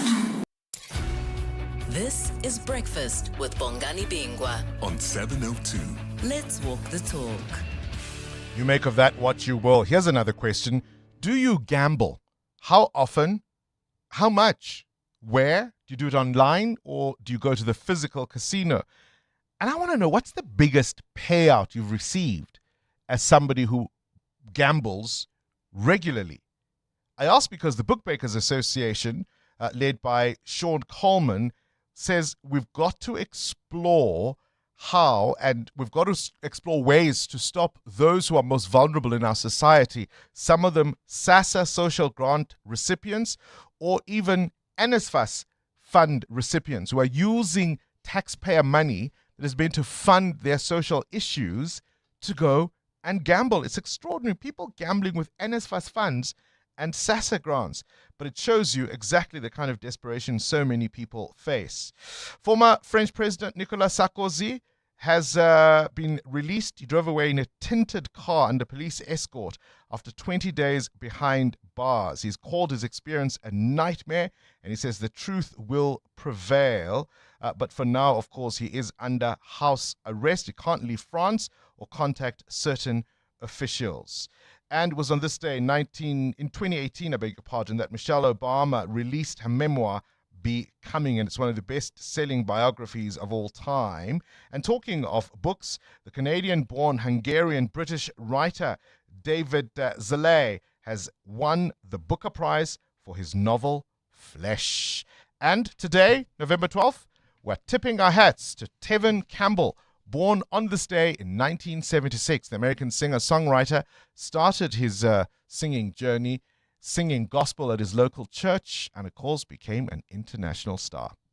702. Up next, The Big Interview. EWN Traffic. Up next, we speak to Amnesty International. Why are our children still dying in pit latrines? And why is there no justice for the families who've lost their precious little children? In the meantime, this EWN is brought to you by Outsurance. SMS out to 451 142 now, and you could save on your car insurance. If you don't, ask them for 500 Rand. That crash on the N12 East, Amo, is it bad? It is really bad, Bongani, in the Omondi area, right near Xavier Street. Delays from the Deep Kloof interchange. Do expect about a 20-minute hold-up. And there's also an accident scene reported in Germiston along the N3 North, right near Van Buren Road. Delays as you come out of the Elands interchange at this particular moment. It could be easier if you use the N17 East into areas like Wemapan. More updates coming up. Stay tuned. There's more EWN on air, online, and on the EWN app. The outsurance pointsman can't help you pitch your idea to your manager, but it can ease traffic congestion so you get to the office on time to wow them with your presentation. With the outsurance pointsman on the roads for the past 20 years, we can all get to where we need to quickly and safely. Outsurance is a licensed insurer and FSP. 702. The Big Interview with Bongani Bingwa. Whenever a story like this is reported, the nation is horrified. Politicians they gnash their teeth and wring their garments, do they not? But what actually happens years later? Some of the names are familiar enough. Michael Komape, Oratile Dilwane, Langalam Viki, Lumkam Ketwa, Omari Monono. These are innocent children whose lives were tragically cut short because they fell into pit toilets. You may remember last year the heartbreaking list grew when 3-year-old Unetebo Mboteni lost his life at preschool because there were no safeguards at the school in terms of the toilets that were made available. The Department of Basic Education made promises, and as I say, whenever we report these kinds of things, politicians want to tear their garments and gnash their teeth. But what actually happens? Well, Amnesty International has been watching all of this, and they're saying there has to be accountability. We're joined now by Alicia Yuster, who is the Program and Impact Manager at Amnesty International South Africa. A very good morning to you, and thank you for your time on 702 Breakfast. Good morning, Bongani, to you and your listeners, and thanks for having us today. I mean, these are stories none of us want to even talk about. But the reality is, the sad reality is, they have happened and they continue to happen. One would have thought all those years ago the Michael Komape case, which received considerable media coverage, might be the last. We were wrong. Exactly, and I think sometimes it seems that we have dehumanized the system and forgotten that behind these tragic incidents are family members, parents, siblings who have lost their children in one of the most traumatic ways that they possibly can. And for it to be over 12 months later and for there to be silence around what actually happened that day and for the family to still be living in limbo is completely unacceptable. I think Alicia, just to be clear, let's come in so that we're specific about which case we mean. Sure. And as background, I mean, I remember the Department of Basic Education, in fact, fighting the Michael Komape case all those years ago. You are now highlighting the more recent one, 3-year-old Unetebo Mboteni, again, who lost his life at a preschool. And that's the family who needs answers. Exactly. Little Unetebo lost his life last year, and sadly he was taken to a hospital, but they were unable to support him. One of the last images the family said that they have of Unetebo is a nurse pumping his stomach that was bloated and filled with feces and urine from the pit toilet he had fallen into. And sadly, the nurses and doctors weren't able to do enough to save him. And when we talk about justice and accountability, that is an image that sticks with the family for the rest of their life. And we are calling on the Department of Basic Education in a way to do the bare minimum to ensure that nothing else happens, no other child loses their life in such a horrendous way. Oh, it's difficult to put it out of my mind, and I didn't even see it, Alicia. What does the family want now? What do they need now? The family are desperate for answers.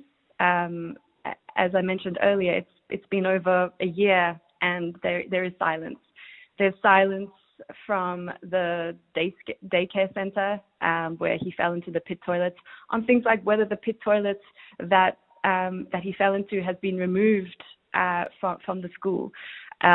There's silence in terms of the commitments that the department made in ensuring that the family had access to counseling.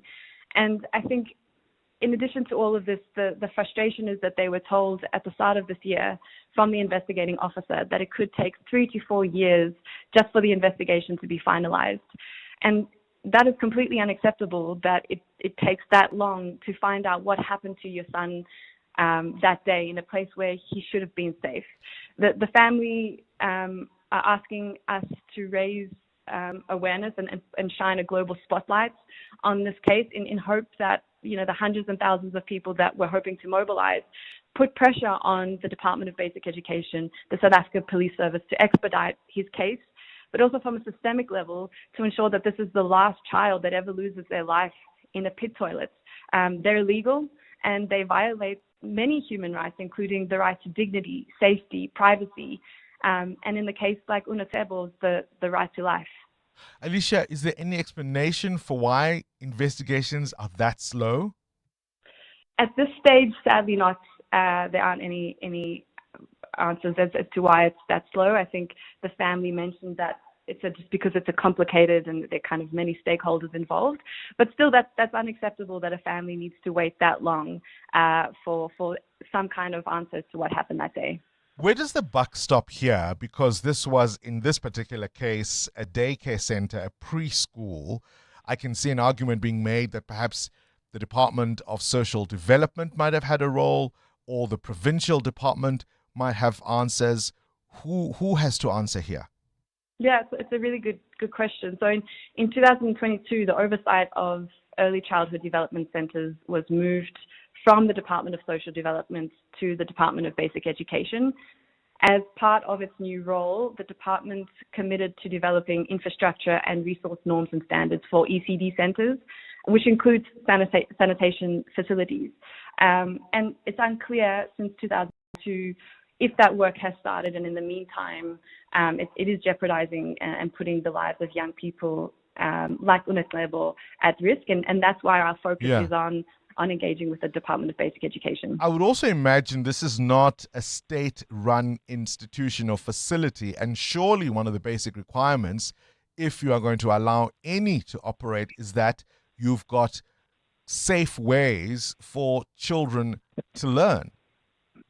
Exactly. And one of our calls is to ensure that the Department of Basic Education commits to not registering new early childhood development centers that operate with pit toilets, so to ensure there's proactive measures in place to make it clear that the use of these pit toilets is unacceptable because they're not safe for young children to be around, but also for the Department of Basic Education to announce an audit into how many ECD centers are using pit toilets. So we have some kind of indication of how many schools there are. Hasn't that been done, Alicia?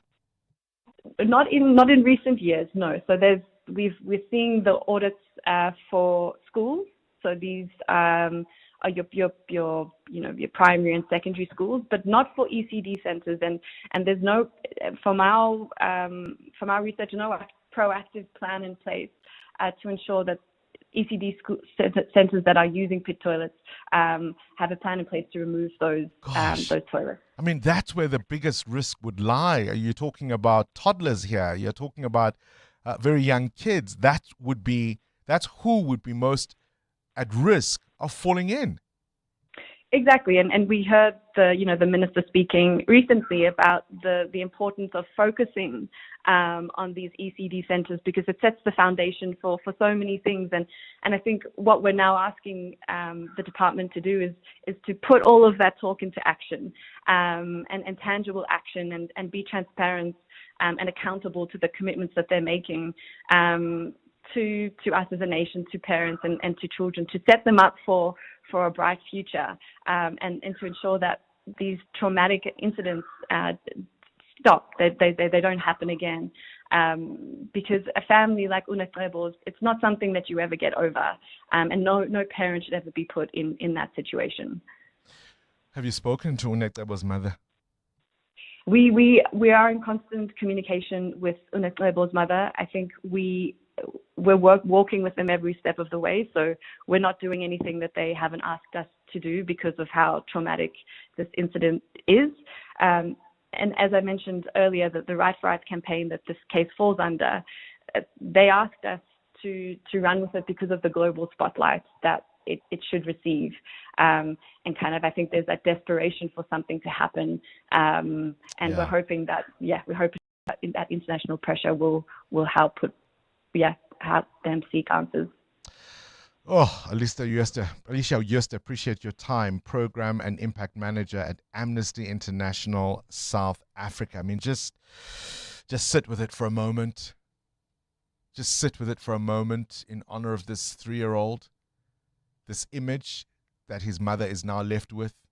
Nurses trying to pump his bloated stomach because the child fell into a pit latrine. Little 3-year-old. And we don't know how many ECDs, early childhood development centers around the country, have pit toilets when it is toddlers who are most likely to be at risk of falling in. Just sit with it for a moment. And then you are told, as a grieving mother, it may take years to explain. And we call ourselves a caring people. EWN Business. Let's talk business news. Muteo Kharipe, Premier Foods, reporting a strong cash flow.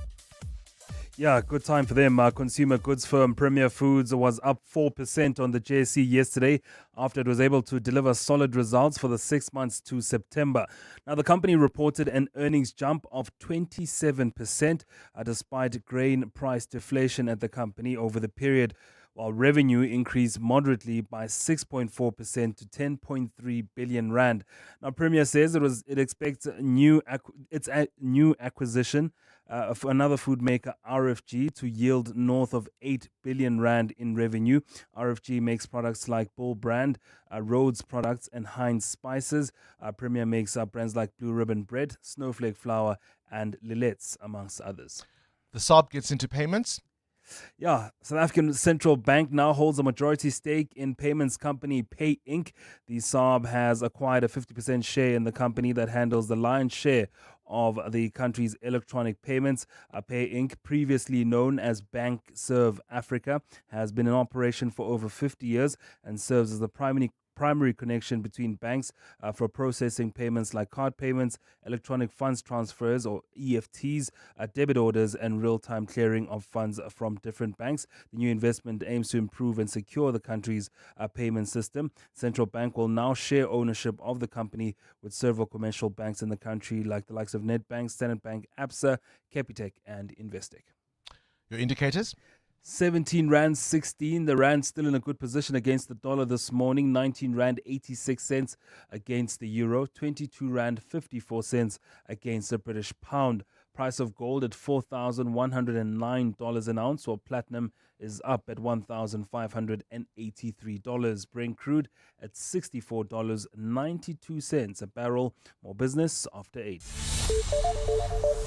7:30 your time check. This Eyewitness News brought to you by Outsurance. SMS out to 45142 now and you could save on your car insurance. If you don't, ask them for 500 Rand. Swiso Zulu, what do you have at this hour? Thanks, Bongani. Good morning.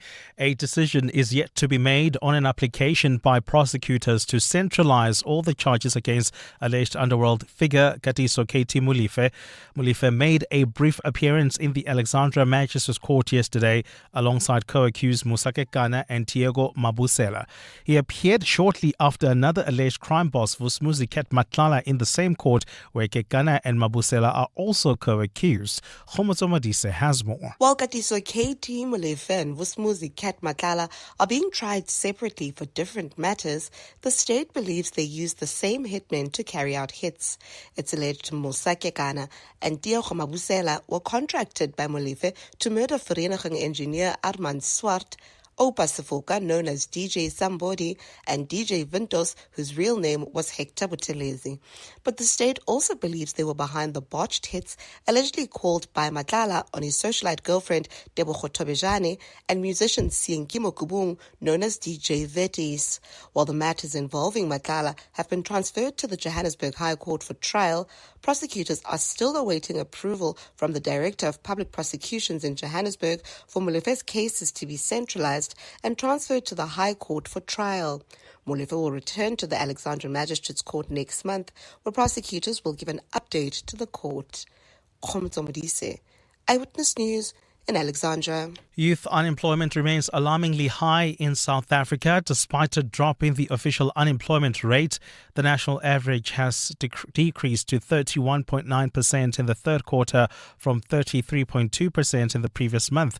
But Statistics South Africa says young people aged between 15 and 24 are still most affected by joblessness. Statistician General Risenga Maluleke released the latest quarterly labour force survey yesterday. Young people remain vulnerable to labour markets. When we look at those aged 15 to 24 years, their unemployment rate is sitting at 58.5%, followed by those aged 25 to 34 years with an unemployment rate sitting at 38.4%. Maluleke says black people still bear the brunt of unemployment. The black Africans, sitting with an unemployment rate of 35.8%, remain the ones with the highest unemployment rate in the country, and higher than the national average of 31.9%. Those that are lower than the national average, the lowest being the white population group at 8.1%, followed by the Indian Asian population group at 13.9%, followed by the colored population group at 22.1%. Gauteng Health MEC Nomantunko Moraluku says the launch of clinical trials for the first locally made oral cholera vaccine brings hope amid efforts to prevent future outbreaks. This comes in the wake of the 2023 cholera outbreak, which claimed more than 40 lives, mainly in Hammanskraal and surrounding areas of Tshwane. The initiative, which was launched at the Chris Hani Baragwanath Hospital yesterday, marks the start of phase 1 clinical trials to assess whether the new vaccine can effectively prevent cholera infections. Gomoraluku says local government is working closely with water and sanitation departments to tackle poor sanitation and water safety to prevent future outbreaks. So definitely we'll have clean water, but it doesn't mean that if we have that clean water, because people travel. If you have heard Minister when he was talking earlier on, he said sometimes people move, the movement of people can create the problem. Problems like this one of cholera, those diseases can happen. And Turkey's defense ministry says 20 soldiers have been killed in a crash of its military aircraft. The plane took off from Azerbaijan for Turkey and crashed in Georgia yesterday. Ankara has not yet provided a reason for its deadliest military incident since 2020. A partly cloudy day in store for Gauteng with afternoon showers expected today. The temperatures will peak at highs between 25 and 27. And in the traffic, we've got heavy traffic volumes on the N3 North between the Elands Interchange and Van Buren Road. An accident has been reported there. There's also queuing traffic on the N1 South between the Brakfontein Interchange and Olifantsfontein Road. Olifantsfontein Road in itself is heavily backed up between the R55 and the N1. The top story this hour, a decision is yet to be made on an application by prosecutors to centralize all the charges against alleged Underworld figure Katiso KT Molefe. You could spend 10 minutes hunting for the TV remote or get a 10-minute quote from Outsurance that could save you thousands on your car insurance. SMS out to 45142. Like 29-year-old Sana, who now pays an incredibly low 796 Rand a month for her 2025 Jatura Dashing. With Outsurance Comprehensive, you get 24/7 roadside assistance in case you break down, run out of petrol, lock your keys in the car, and more. SMS out to 45142. Get used to getting more. After switching, 65-year-old Helena now pays only 398 Rand a month for her 2025 Hyundai Exter.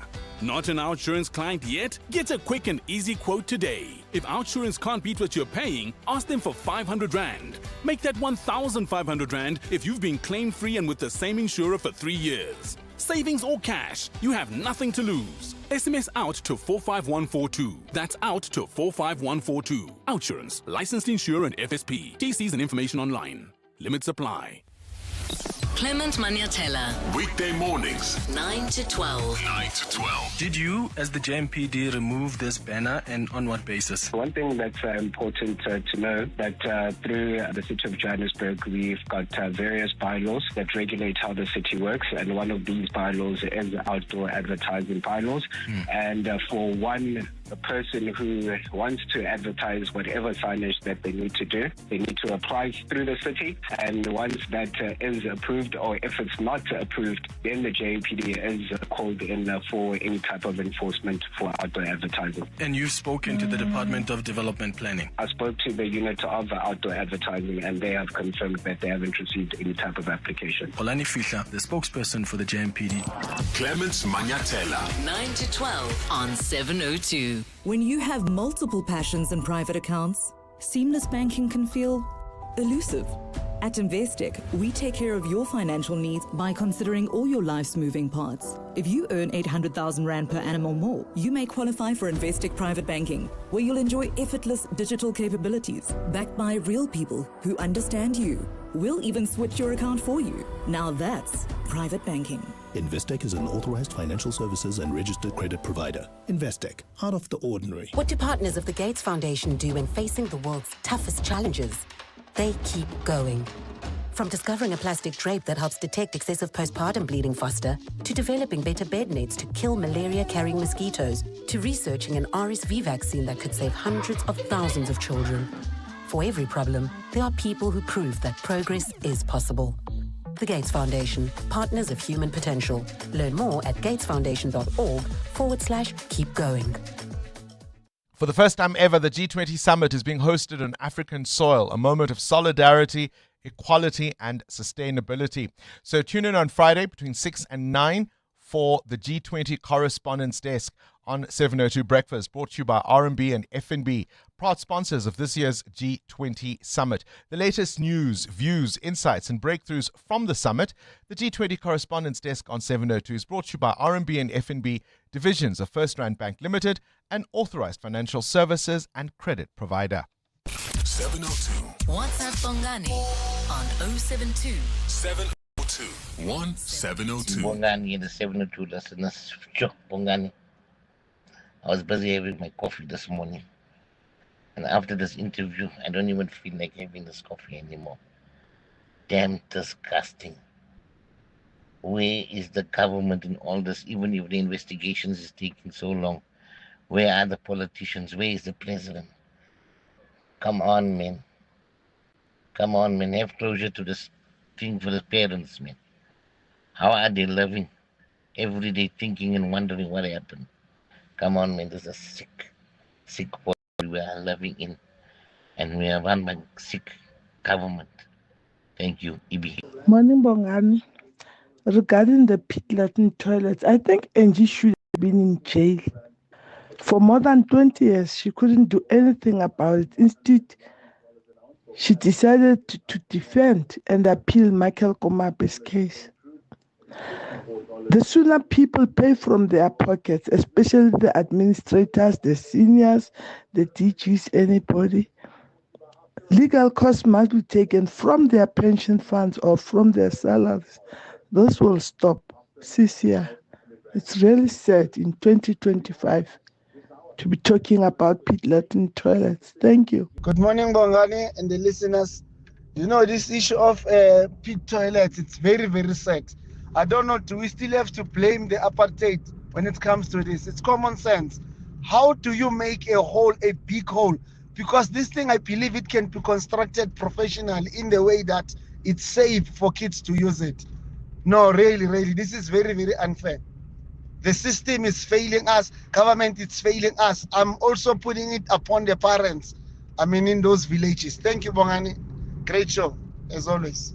What bothers me is, like, you know, that the government and education department and whatever areas could ever allow pit toilets to still be functioning. I mean, jeepers, my parents went to school in the late 1940s, early 1950s, and they said they had running water, flushing toilets, you know, and here we are in 2025, and they still have pit latrines. and probably no running water to wash their hands afterwards or whatever. It's absolutely ridiculous and very shameful on the government and various departments. Gary from Devon. There's so many layers to this thing. Let's start with, shall we call it a generous interpretation? And let's try to be generous to the government. Most of these ECD, early childhood development centers, are private little creches. They're not run by the government. As far as I know, the department has primary schools, but they don't have creches, right? So if you think about your typical informal settlement that has mushroomed overnight in a particular area, that's where these ECD centers will pop up. In that informal settlement, there isn't a single home that has piped water. So this is how we get to a learning center that somehow keeps kids occupied when parents are at work or not available to look after them. And then we have this disconnect between the ideas we have in our heads about how these things should function, right? We want to have early childhood development. And so we're okay with facilities being registered, and at times they're not. That's the other thing. At times they're not. So it may well be impossible for government to tell how many ECD centers have pit toilets because they don't know how many ECD centers there are in the first instance. You know? Ugogo Maria is known as somebody who loves kids. And it starts informally where people just leave their kids with her. She doesn't have a flush toilet in her own home, which is how this ECD starts in the first instance. And the parents take the gamble that they'd rather leave her or leave their kids with Gogo Maria than with no one in their house as they go and look for food or look for work or whatever the case may be. So it's tricky. Also, Gog Maria can lose sight of one of the children because there's so many kids to look after. Yeah. I mean, you would think that would be the biggest risk any person running a center under those circumstances would have in their heads, right? That whatever happens, dear God, these children must not wander off on their own to go to the bathroom. But as you say, Amo, with 20, 25 kids, who knows? She's still busy cooking lunch, or she thought they were sleeping. And the one child gets up and wanders off to go relieve themselves and is never seen again. Whew. 702. What's the question? What's the question is brought to you by Outsurance, a chance for you to win up to 3,000 Rand in cash. First, 1,000 Rand for the answer, and later 2,000 Rand if you can give us the question. SMS out to 45142 now, and you could save on your car insurance. If you don't, ask Outsurance for 500 Rand. Today's answer comes from Claudia in Ridgeway. Claudia, what's today's answer, please? Morning, Bongani. It's Tevin Campbell. Tevin Campbell. Yeah, give us some positive things to think about, Claudia. 1,000 Rand is coming your way, all thanks to Outsurance and 702. Tevin Campbell is the answer, says Claudia. What, pray tell, is the question? Call us now on 011 8830 702. EWN Sport. All right, we finally know the fate of Lua Diaga. Yeah. Cindy, there were some people who were moaning online about that tackle on Saturday, saying, World Rugby is always against us, they don't like us. Was that a fair red card, firstly, and is this a fair sanction? I think it was, because I think if it wasn't, Russie would have told us exactly that by now on Twitter. So you can't, in this day and age, rugby being the brutal sport that it is, head injuries getting the attention that they have, unfortunately you can't go in with a shoulder. He didn't wrap his arms around, is what the commentators kept saying as well. He kept his arms at his side. So if he was trying to make the tackle, if he was using his arms and they were trying to wrap around, I think that's where the leniency could have come in. But he made no effort to lift his arms. Right, I mean, I'm a huge Springbok fan. Yeah, no, fair's fair. If you've just joined us, of course, we're talking about that high tackle in that game on Saturday against France. And so what's the sanction, Cindy? Yeah, so Lua Diaga was sent off in that game, and so he's been banned for 4 games, of which he'll possibly only be banned for 3 because World Rugby does have a rule where you can go into some coaching, etc., and just get some training and education around the tackling, and then it gets reduced by a game. So it'll be 3 games, but that means that he misses the games against Italy this weekend, Ireland and Wales. And the show definitely still goes on. Ethan Hook is hoping to start Saturday. Here's what he expects from Italy. They do have really good backs, nice and physical, good playmakers. I think it's going to be a very good test for our backline. But yeah, just manning up, fronting up, and just taking whatever comes our way, and then obviously just doing our best, sticking in our systems, and just performing as we'd like to. Kick-off on Saturday is 2:40. England made 7 changes to their starting lineup to face the All Blacks. Ford at fly half, Stewart at fullback. Roebuck replaces the injured Freeman, also starting. Itoje, George, Baxter and Underhill. The English bench has been dubbed the POM Squad. Coach Steve Borthwick taking a page out of Rassie Erasmus's book by selecting a 6-2 split. Proteas face a huge challenge Friday, playing India in the first of 2 tests. Spinner Keshav Maharaj. But yeah, I don't think it will be as spin-friendly as we experienced in Pakistan. I think it will be good wickets that will deteriorate, as the game goes on. So probably more of your traditional test wickets from what we see. Domestic T20 cricket last night. JP King with an unbeaten half-century, giving the Warriors an 8-wicket win over the Lions, who haven't won a game, 3 games so far. Dragons got a first win of the tournament. They beat Tuskers by 25 runs. Pakistan beat Sri Lanka by 6 runs in the first ODI. Pakistan cruising to the win thanks to Agha's unbeaten 105. Rayouf took 4 wickets. Cristiano Ronaldo has told CNN next year's World Cup is definitely his last. Ronaldo, who scored 953 goals for club and country, says he should be retiring within the next couple of years. I feel very good in this moment. I score goals. I still feel quick and sharp. Enjoy my game in the national team and Al Nassr. But of course, let's be honest. When I mean soon, is probably 1-2 years. I'm still be at the game. And in tennis at the ATP Masters, Alcaraz came from a set down to beat at 6-7, 7-5, 6-3. Mossetti beat Diminar 7-5, 3-6, 7-5. Cindy Paluta, Eyewitness News Sport. To celebrate 25 years of helping you live the Premier life, FNB Premier is giving you a chance to win a 14-day European tour experience and other cool monthly prizes. Open any FNB Premier account from September to 31 December 2025. Switch your salary, swipe or tap a minimum of 2,000 Rand per month for 3 months straight. Spend and win with FNB Premier. FNB, help changes everything. TCs and competition rules apply. FNB, a division of First Rand Bank Limited, an authorized financial services and credit provider. Summer's almost here, and so is the magic of the Stodels pot promotion. For a limited time, enjoy up to 50% off pots of every size, shape and color. Big or small, indoor or outdoor, plastic or ceramic. There's something special about finding the perfect pot, the one that brings color, life and joy to your garden. Hurry, this once-a-year event ends 16 November. Visit your nearest Stodels Garden Centre today. Stodels, create happiness. EWN Traffic. 11 minutes before 8 o'clock, this EWN Traffic is brought to you by Citroen. Buy an Aircross from 279,000 Rand or a C3 from 262,000 Rand with a service plan and get a 4-month payment holiday. Visit citroen.co.za. T's and C's apply. Well, Bongani, we still have got heavy traffic volumes along the N3 North at several sections of the route. This is due to the roadworks that are taking place right near the Baku turn-off, delays from Vincent Chabalala Road. They're also happening on the N3 South towards Marlborough Drive, so please be on the lookout there as well and approach with care. And if you are traveling along the N3 North towards the Bedford View area, do expect delays just as you approach Van Buren Road. This due to the accident that we spoke about earlier, delays from the airlines interchange, and then bumper-to-bumper traffic in Devland along the Golden Highway between Union Avenue and the N12 exit. This is due to the roadworks that are taking place along this route as well, so please be patient when you travel along this route. More updates coming up. Stay tuned. There's more EWN on air, online, and on the EWN app. Picturing your life in a Citroen A-Cross SUV? Wait, did you just pause the ad? Yep. Practicing for your car payments.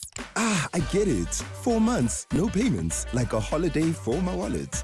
Press pause on payments and play on life. Get a 4-month payment holiday when you buy the Citroen A-Cross SUV with 10-inch HD touchscreen, warranty and service plan from 281,500. Visit citroen.co.za. T's and C's apply. 702 What's the question? For 2,000 Rand in cash, all thanks to Outsurance. Please tell me what's the question. If the answer is Tevin Campbell, let's go to Jacob in the south of Joburg. Jacob, what's the question? Hi, Bongani. The question is, what is the name of the R&B star who is celebrating his birthday today, who was born in 1976? Yes, indeed. One of the best to ever do it. And had a passion for doing so from a very young age, apparently, Jacob. You win 2,000 Rand in cash, all thanks to Outsurance and 702. Tevin Campbell, of course, born on this day in 1976. Have a listen to what he says was always his passion.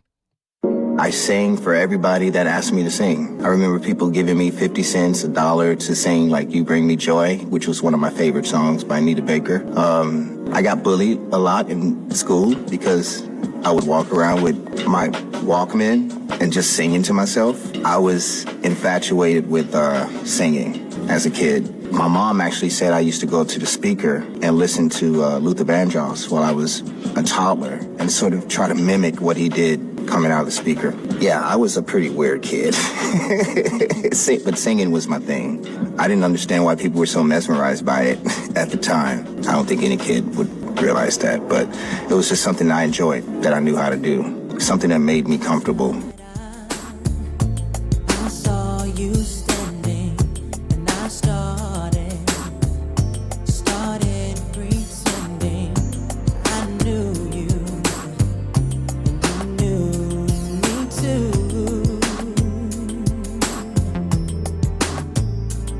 And just like a romance, you were too shy, but you weren't the only cause so was I. And I dreamed of you ever since. Now I build up my confidence that next time you come my way, I know just what to say. Can we talk for a minute? Girl, I want to know your name. Can we talk for a minute? Girl, I want to know your name. Brown-eyed girl, come walk with me. Brown-eyed girl, come talk with me. I wanna do all the things in love a man should do. All the little things you want me to. Brown-eyed girl, baby. Come on.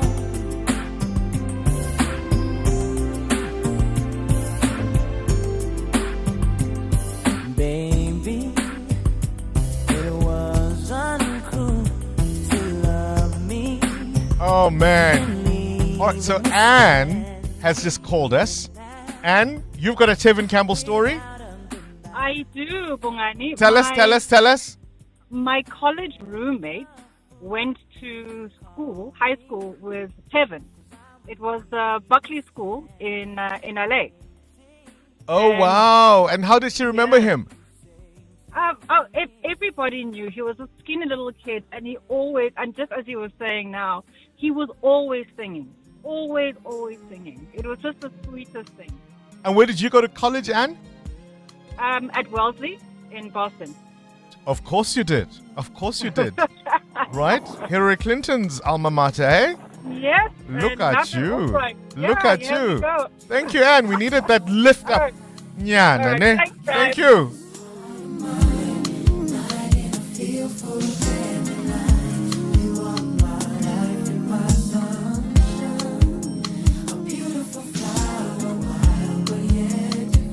You could spend 10 minutes waiting for the microwave to beep. Or get a 10-minute quote from Outsurance that could save you thousands on your car insurance. For his 2024 Suzuki Jimny, 55-year-old Stefan now pays only 611 Rand a month. And for her 2024 Kia Sonet, 31-year-old Palisa pays just 926 Rand a month. Ready to get more out of your car insurance? SMS out to 45142. That's out to 45142. Outsurance, licensed insurer and FSP. TCs and information online. Step into a world of unforgettable experiences in Dubai. From luxury beaches to underwater adventures. From authentic traditions to futuristic museums. Make it a Dubai adventure to remember with Emirates. Fly to Dubai from one of 3 gateways in South Africa. Start your holiday the moment you board with delicious regional meals, complimentary drinks, and up to 6,500 channels of entertainment. Fly Emirates. Fly better. At Auto & General, we understand your business is built on more than just vehicles. It's your stock, tools and equipment, and the premises where you work.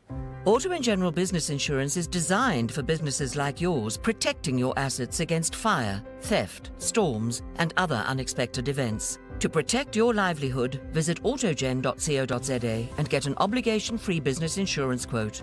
Auto & General. Never not there. Auto & General is a licensed non-life insurer and FSP. T's and C's online. For the first time ever, the G20 summit is being hosted on African soil. And so between 6 and 9 a.m. on Friday, tune in for the correspondence desk on 702, brought to you by RMB and FNB, divisions of First Rand Bank Limited, an authorized financial services and credit provider. 702. 702. Feedback with Baphelile Sambo. All right, just by the way, Kabazela out for the day, so we will not be doing What's Gone Viral. He is not available, and that's why we could indulge ourselves a little with Tevin Campbell. Baphelile, how amazing. Just as we were playing that, Anne phones in and says, actually, I went to school. Oh, well, with somebody who went to school yeah. with him. I mean, that's a bragging right. 2 degrees of separation. Hey? I Who also did you wanna go say- to school with? No one, that became unfortunately. famous? Nobody. It's me. I'm the one. You are the one they're I'm the one talking they're going about. to school with. You are finishing me. It's definitely me. I'm the one. Oh, all right, talk to me. What are listeners saying this Bongani, morning? remember our shout out on gambling this morning? Yes. So our yes. question really hit a nerve. Turns out plenty of 702 lenders are rolling the dice more often than they like to admit. Some even do it on a daily basis because they're calling On it a a side daily hustle. basis? Yes. A side hustle? A side hustle. What are people winning? Money. It's like you know what to bet on and where to bet. It's like these smallanyana games online. These And online what do they games. win? Money. How It's much? Money. I don't know.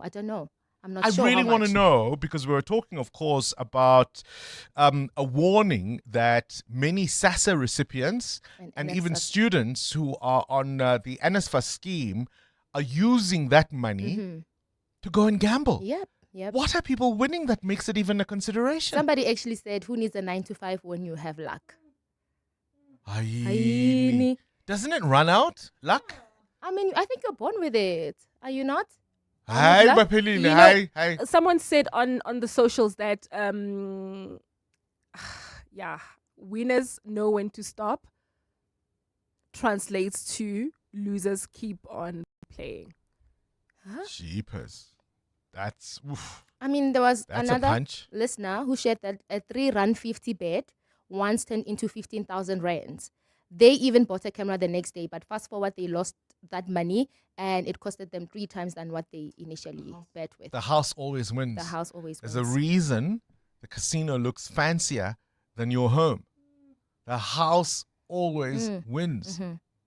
And on our big interview, 702 lenders are not happy. They're not holding back. They're asking how in 2025 children are still subjected to using pit toilet in schools. They're outraged and they're saying the government needs to do better. They're saying that the government is also focusing on drone things like the G20 summit, while basic service delivery remains stuck in the pits. Yeah, I think we need to talk a little more about what government can and can't do, because as I illustrated, these ECD centers come out of communities that can mushroom overnight.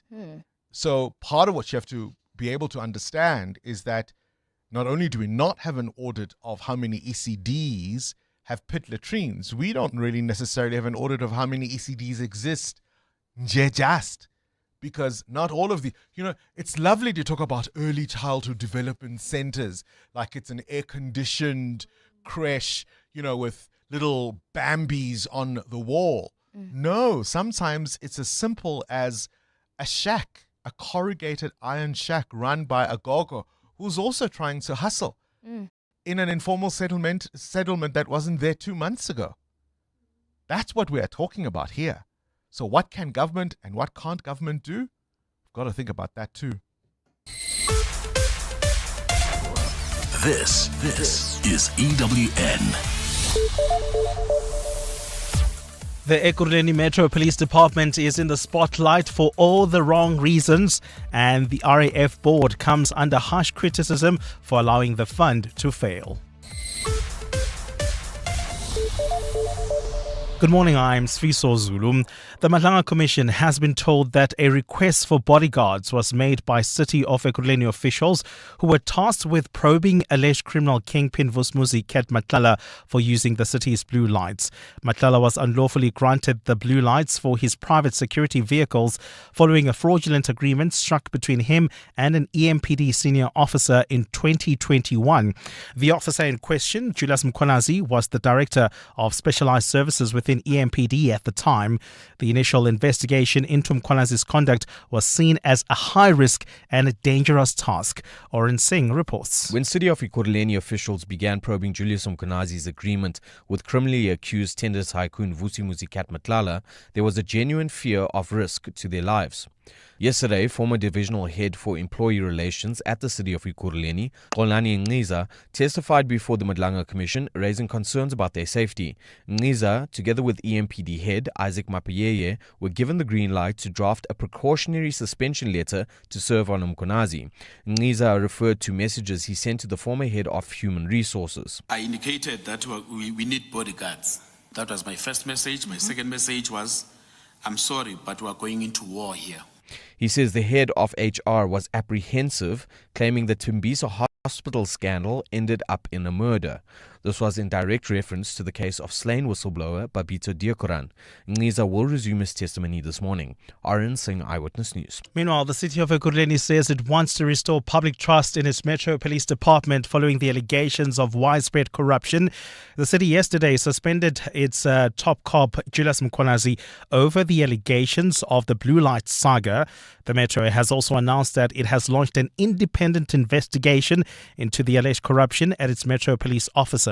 Alfara Mushwana takes a look. In 2023, police watchdog IPID issued a damning report to the City of Ekurhuleni recommending disciplinary action against EMPD Deputy Chief Brigadier Julius Mkhwanazi. Despite this, no action was taken, and Mkhwanazi was instead promoted to serve as the EMPD's second in command, even though the report found that he had given undue favors to Vusmuzi Ket Matlala. In an exclusive interview with EWN 2 months ago, the city's mayor, Dr. Tagaza, expressed concern that the IPID report seemed to have slipped through the cracks, questioning why no measures were ever taken against the EMPD top cop. Ekurhuleni spokesperson Paramile Mbengash. The City of Ekurhuleni has confirmed that Deputy Chief of Police Brigadier Julius Mkhwanazi has been placed on suspension. The suspension is an administrative step to protect the integrity of the disciplinary process. The city has now launched an investigation to probe allegations of widespread corruption in the EMPD.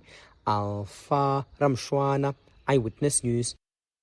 The new board of the Road Accident Fund has come in for harsh criticism from Parliament's Transport Portfolio Committee for suspending 4 executives just days before they were due to appear before it to explain the fund's latest financial statements. Some MPs said it appeared Friday's suspensions, which include the chief financial officer, were a deliberate move to shield them from accountability after the institution reported a deficit of a 2.3 billion rand for the latest financial year. But board chairperson Kenneth Brown said the board would have been derelict in its duty if it did not act when it did, given the maladministration it has uncovered. Lindsay Dentlinker reports. On Friday, the Road Accident Fund announced the precautionary suspensions of 4 top executives, including its acting CEO, to allow for unhindered investigations. Slammed by MPs over the timing, board chairperson Kenneth Brown says the suspensions were a long time coming after the new board began uncovering what he has termed egregious acts. We don't want to be seen just to be acting willy-nilly. It is not as if last week we just took a decision that we're going to do it. Brown has offered to return to the committee to reveal what the board's investigations have found, and that has prompted the suspensions. We'll tell you the level of corruption that is within this particular organization. We will tell you the corrective steps that we are taking. We will give you the vision. The committee has also questioned the legality of appointing a former acting chief financial officer, Victor Songelwa, to return to the organization as an interim chief executive officer. Rise Mzansi's Makashule Ghana said the sequence of suspensions and appointments did not add up. Lindsay Dentlinger, Eyewitness News, Parliament. And Turkey says 20 people on board a military cargo plane that crashed in Georgia on its return from Azerbaijan have died. The plane had taken off from the Ganja airport in western Azerbaijan yesterday, but crashed shortly after crossing the border into eastern Georgia. Turkey has not said what caused the accident, but dramatic footage taken by eyewitnesses and published by the Azerbaijani media appeared to show the plane spinning horizontally alongside several bits of debris as it fell. Georgian air traffic control says the plane disappeared from its radar shortly after entering its airspace without transmitting a distress signal, and that it had been alerted to the crash by the emergency services. Gold is trading at $4,123.73 an ounce. The rand is at 17.15 to the dollar, 22.53 to the pound, 19.85 to the euro. Brent crude oil is at $64.92 a barrel. And in the traffic, we've got roadworks along the N3, both directions, and they're causing delays between Vincent Chabalala Road and the Baklu interchange, while travelling along the N12 as well as the R24, where it's delays between Edenville Road and the Gilulis interchange. And in your sports, Springbok Lord Diaga out for the rest of the year. He's banned for 4 games. England copy-paste the Springboks, naming a 6-2 bench for Saturday's game with the All Blacks. And the Proteas gearing up to battle India in a first test starting Friday. A partly cloudy day in store for Gauteng with afternoon showers and thunder showers expected. The temperatures will peak at highs between 25 and 27 degrees. The top story in EWN this hour. The Madlanga Commission has been told that a request for bodyguards was made by City of Ekurhuleni officials who were tasked with investigating alleged criminal kingpin Vusmuzi Matlala for using the city's blue lights. EWN, in touch, in tune, and independent. For the latest, visit ewn.co.za or download the EWN app. This is Breakfast with Bongani Bingwa On 702. Let's walk the talk. 9 minutes after 8 o'clock, you've just joined us on 702 Breakfast. Welcome to the program. It's been a heavy one this morning, I must be honest. We started with delving into the turf wars in northern Nigeria, jihadist groups. And so often the way these stories are framed, particularly in the media, and I'll include ourselves here in South Africa, it's this trope of these rival warlords with these armies mowing civilians thoughtlessly, needlessly. Yet who arms these random jihadist movements? Who funds them? Right? These aren't some village warlords cobbling together 4 or 5 villages. Somebody must finance them, somebody must arm them, somebody stands to benefit. In northern Nigeria, it's a proxy war. Al-Qaeda versus Islamic State. But there are resources to be won. So Western countries also have an influence. You're seeing the rivalry between the US and France versus Russia. Arming these gangs, funding these gangs so they can control the resources in the areas in which these gangs operate. This isn't just bloodthirsty Africans in the back of beyond, fighting for no purpose, for no reason. It's the same thing that's happening in Sudan. The UAE, Saudi Arabia, Egypt, all players behind the scenes. And yet what do you hear in the media? They're fighting again. This is Breakfast with Bongani Bingwa On 702. Let's walk the talk. We're taking your responses to all that we've raised on the show this morning, including this worry about people using SASSA grant money for gambling. And as for students, gambling. I want to know from you, be honest, you can call us anonymously. How often do you gamble? Do you do it online? Do you still go to the casino? Play slots, play tables? And what's the biggest payout you've won? Because clearly there's an incentive for people to do this. People believe they can win, or they've won, or they know somebody who has. How much have you spent on gambling? You can be anonymous if you want. We just want to understand the extent of this issue. William, you're in Edenvale. You want to talk about pit latrines? Morning, Bongani. Thank you for taking my call. Thank you for calling. Go ahead, William. Yes, very quickly. These pit toilets are heartbreaking. Let's not forget open manholes. I know it's a different context, but it's also just as heartbreaking. But what I want to say to South Africa, let's not forget that this little Ramaphosa would gladly waste between 400 and 700 million rand on a national dialogue than rather redirect that budget to something more important. So thanks for taking my call, Bongo.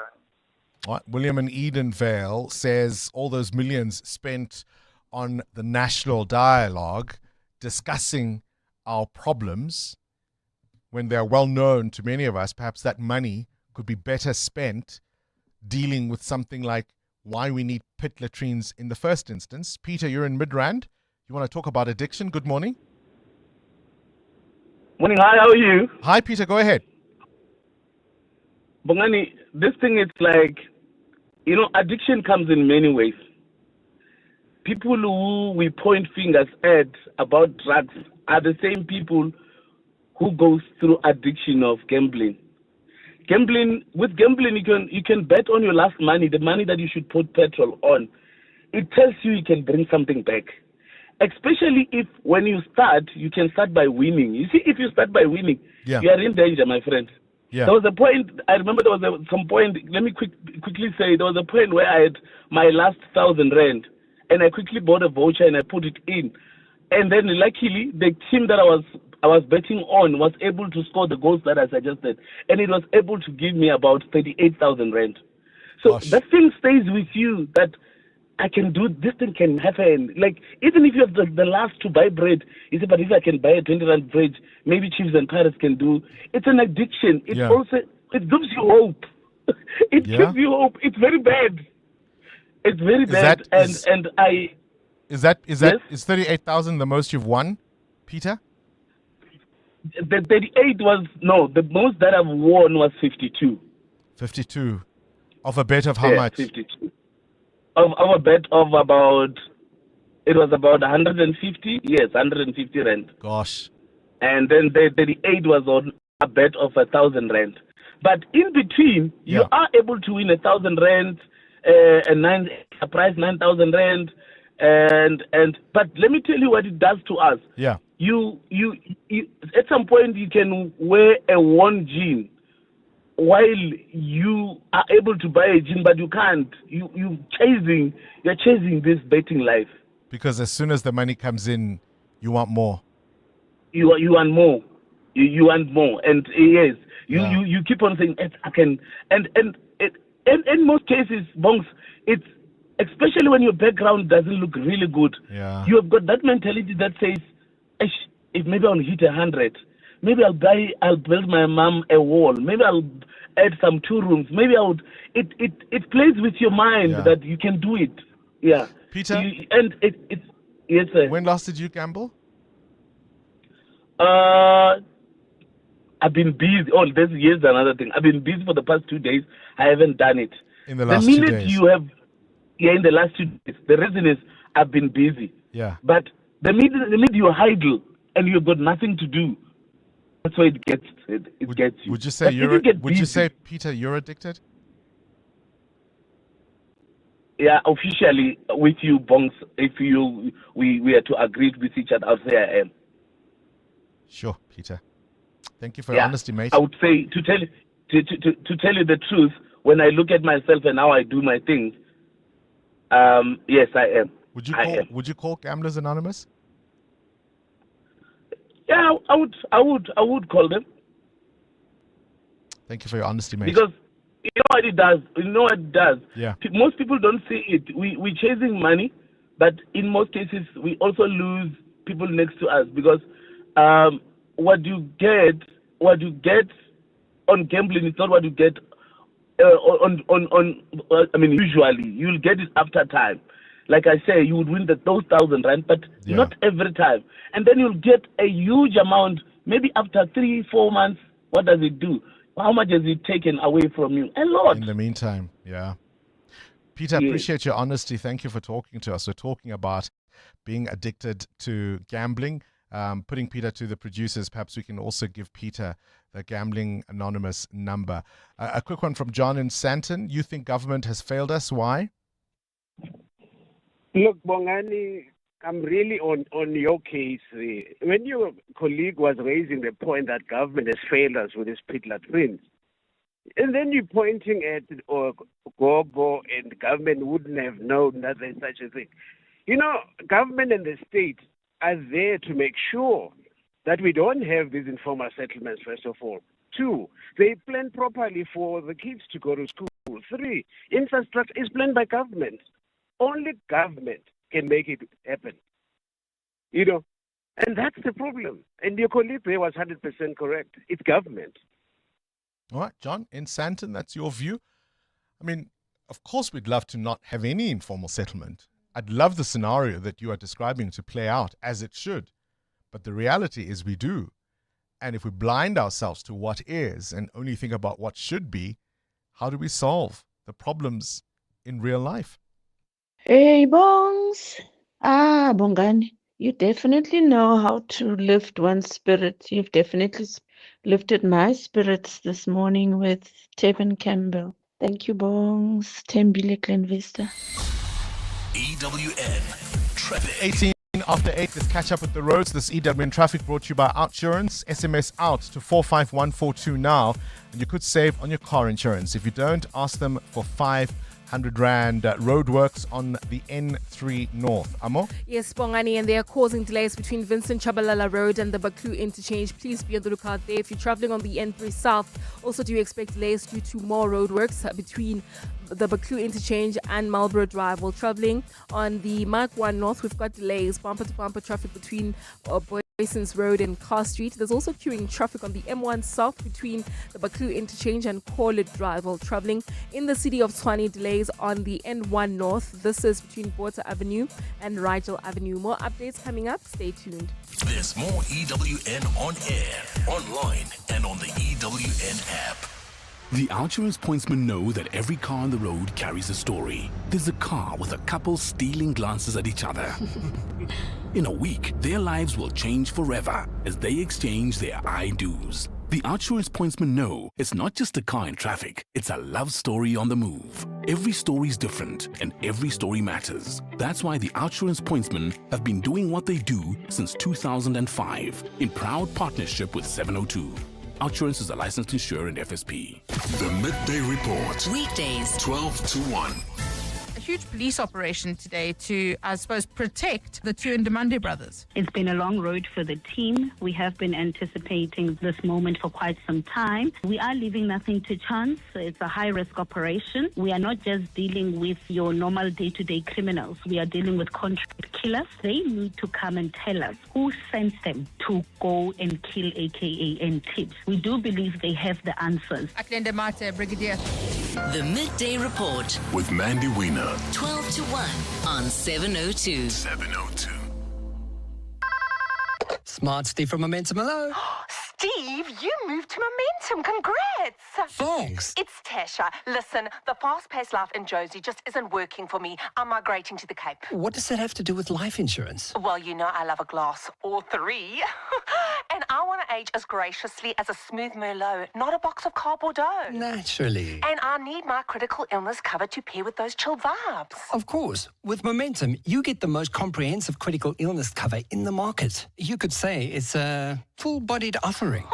I'll toast to that. Chat to your financial advisor about Momentum's critical illness cover. Momentum, protecting your journey to success. Momentum is an authorized financial services and registered credit provider. T's and C's apply. I'm Samela Kelboy. an actress, and mom to 3 lovely kids. I worry about how sugar can make them sick. Drinking sugary drinks could lead to diabetes, heart disease, and obesity as they get older. Diabetes is one of the top causes of death in South Africa.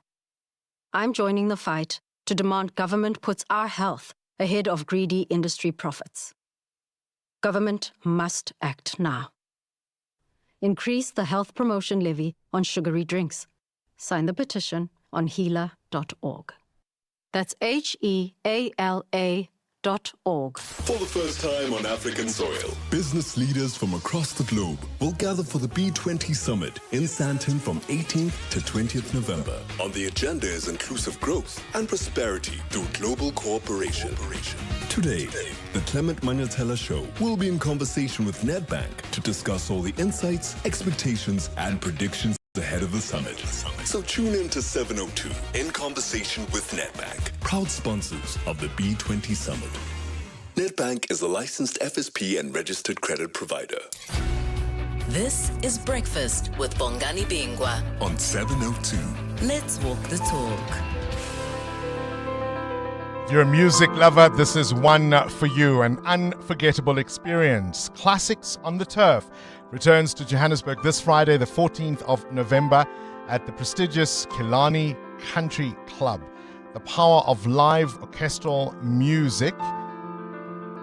A full orchestra conducted by the maestro Kutlwano Masote, and of course a show-stopping performance with incomparable Judith Sephuma.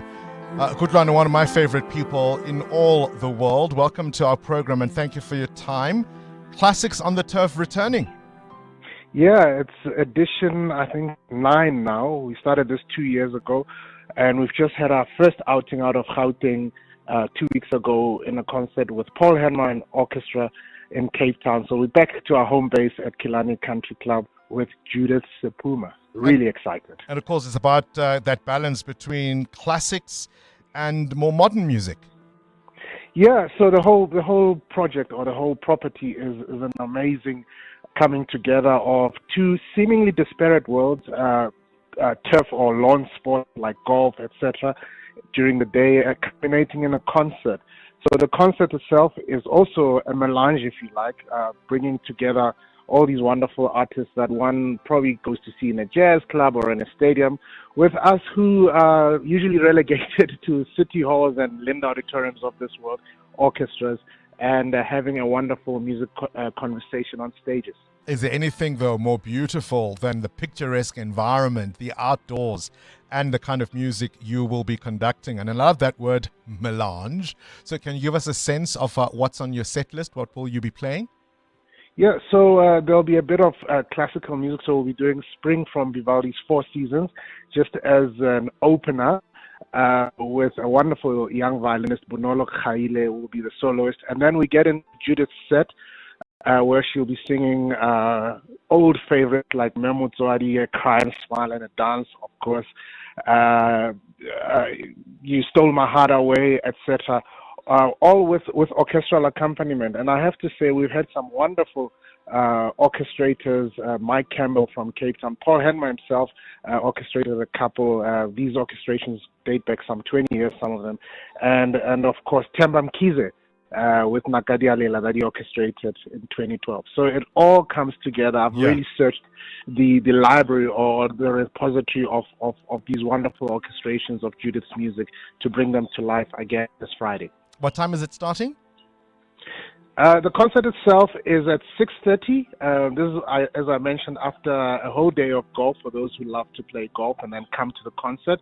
But music lovers who want to just come for the concert, 6:30 Killarney Country Club, and tickets are at Cricket. All right, I think it sounds absolutely fantastic. Golfers can, of course, come and be a part of it for the day. But if you just love this kind of music, as I say, the maestro Kutlwano Masote himself will be conducting and is the musical curator. Classics on Turf, returning this Friday at Killarney from 6:30. Get your tickets at Cricket. 702, The World View. With Adam Gilchrist. Catch up now with news from elsewhere in the world. Adam, a very good morning to you. Goodness me, when last did we see a Polish military build-up on its borders.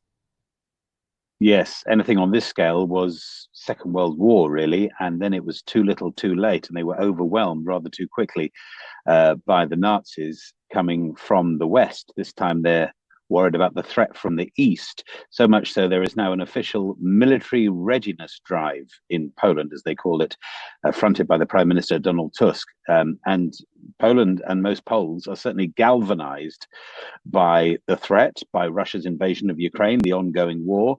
Poland, geographically, Poland is next, as it were. So Poland is now spending close to 5%, or at least by the end of this year, it will be close to 5% of its entire economy on defense. 5% of GDP is a very high figure compared with almost anyone. Poland is now NATO's third largest military force after the US and Turkey, even before this extra build-up. They plan to expand from 220,000 forces personnel to 300,000. They also got a training program for 400,000 civilians to learn basic military and medical and cyber skills. As the Polish defense minister, apologies for the pronunciation, Władysław Kozyniak-Kamysz puts it, security begins with each of us, and each of us is called to care for our homeland. It sounds Second World War, doesn't it? That's the problem. It's almost like you've got to rub your eyes, and I don't know what you do to your ears. Yeah. But how much are we not learning from history, Adam, is really the question. And by the way, you've said that name much better than I could. Let's go to Iran now. A worsening drought is affecting water in Tehran. Yeah, rather than a potential problem, this is an actual problem already there. Now, I know lots of countries in the world, yours included, occasionally even mine, have problems with water supply. Iran is not actually one of those countries that should. It has, yes, generally speaking, hot summers, but cool winters and plenty of rainfall. But Tehran, the capital in particular, but other towns and cities too, but Tehran in particular, once the Paris of the Middle East, as they called it, has seen record rainfall lows such that the reservoirs are virtually empty. In fact, some reservoirs in Iran have 3% capacity. 3%. There are water conservation campaigns galore, but sometimes they turn the water off. Sometimes the taps run dry. Residents of Tehran are buying bottled water just so they can flush their toilet. Again, something that I know I have personally done as well. But the idea that this is how it is now for Iran, given that you can also throw in the problem of poor infrastructure, old pipes, reports of corruption in the system, choking pollution, and the effects of the 12-day war with Israel, throw that into the mix, and yeah, you've got a right old issue. Now, we often celebrate when the Chinese build these incredibly impressive bridges, but what happened to this one? Yeah, we were celebrating only 6 weeks ago with the world's highest bridge in Sichuan in China, but alongside it, or actually a few hundred kilometers away, but at the same time, Hongqi Bridge opened, and what's happened to it is it has collapsed, or at least a good portion of it has collapsed. This is an enormous bridge. It's 750 meters long and 625 meters up. So it's up there with the world's highest bridge. But Hongqi Bridge, as seen in a video that's trending, has come crashing down. It appears there was a water buildup. How ironic is that, given the shortage of water in other parts? Anyway, there was a water buildup from heavy rain, an over-brimming reservoir, which put pressure on rocks, which triggered cracks, landslides.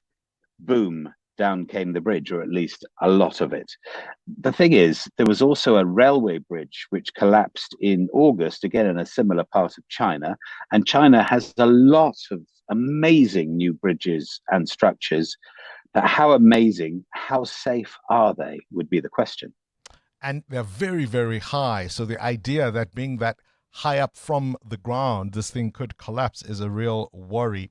I suppose no chance of you or I being on any of those bridges anytime soon, Adam. We'll take comfort from that. Thank you for this morning's Worldview. Absolutely. EWN Business. Smallish nyana dent Mateo Horipe to the unemployment number. Yeah, around 360,000 more people got jobs in the third quarter of 2025. Stata says latest quarterly labor force survey shows the number of employed people is now at 17 million in South Africa. Now, despite this, the unemployment rate went down by a marginal 1.3 percentage points to 31.9% over the period, still very high compared to other developing nations. The largest job gains were registered in construction, community social services, as well as trade over the quarter. Job losses, on the other hand, were registered in manufacturing, finance, and utilities. Premier Foods reporting a strong cash flow. Our consumer goods firm Premier Foods was up 4% on the JSE yesterday after it was able to deliver solid results for the 6 months to September. The company reported an earnings jump of 27% despite a grain price deflation over the period, while revenue also increased by 6.4% to hit 10.3 billion rand. Now, Premier says it expects its new acquisition of another food maker, RFG, to yield north of 8 billion rand in revenue. RFG makes products like Bull Brand, Rhodes products, as well as Heinz spices. Premier Foods makes brands like Blue Ribbon, Snowflake Flour, and amongst others, Lillet's. Where's the rand? Rand at this hour at 17 Rand 15 cents against the US dollar, 19 Rand 86 against the euro, and 22 Rand 53 cents against the British pound. The big market mover today, of course, will be the medium-term budget policy statement. That's at around 2 o'clock. Will determine how things stand on the market and how these currencies do at end of day. Gold at this hour, $4,106 an ounce, while platinum is at $1,578. Brent crude at $64.87 a barrel. That's your morning business. Stephen with more this afternoon. Time now for your latest eyewitness news, and don't forget, of course, it's a Wednesday. We speak to another corporate that cares. Sfisa, in the meantime, what do you have? Thanks, Bongani. Good morning. There's a call for a Wits student representative member accused of rape to be handed over to police. Students have been protesting since reports of the alleged sexual assault emerged on Monday. The university's management says the accused student has been suspended and barred from accessing facilities pending internal investigations. And also Kumalo reports. Wits University students who were mobilized at the education faculty marched to the Wits main campus yesterday, where management addressed them.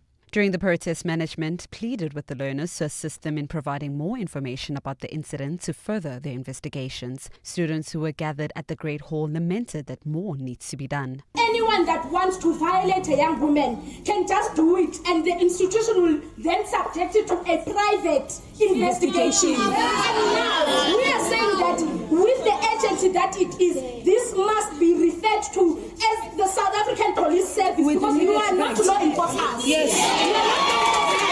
In response, management promised to refer the case to police once all evidence has been gathered. Ntokozo Kumalo, Eyewitness News. The Science, Innovation and Technology Department says the oral cholera vaccine marks a major step towards a plan to strengthening its manufacturing capacity. The department says this places health innovation at the center of South Africa's science agenda and aims to build the nation's ability to discover, develop and produce vaccines locally.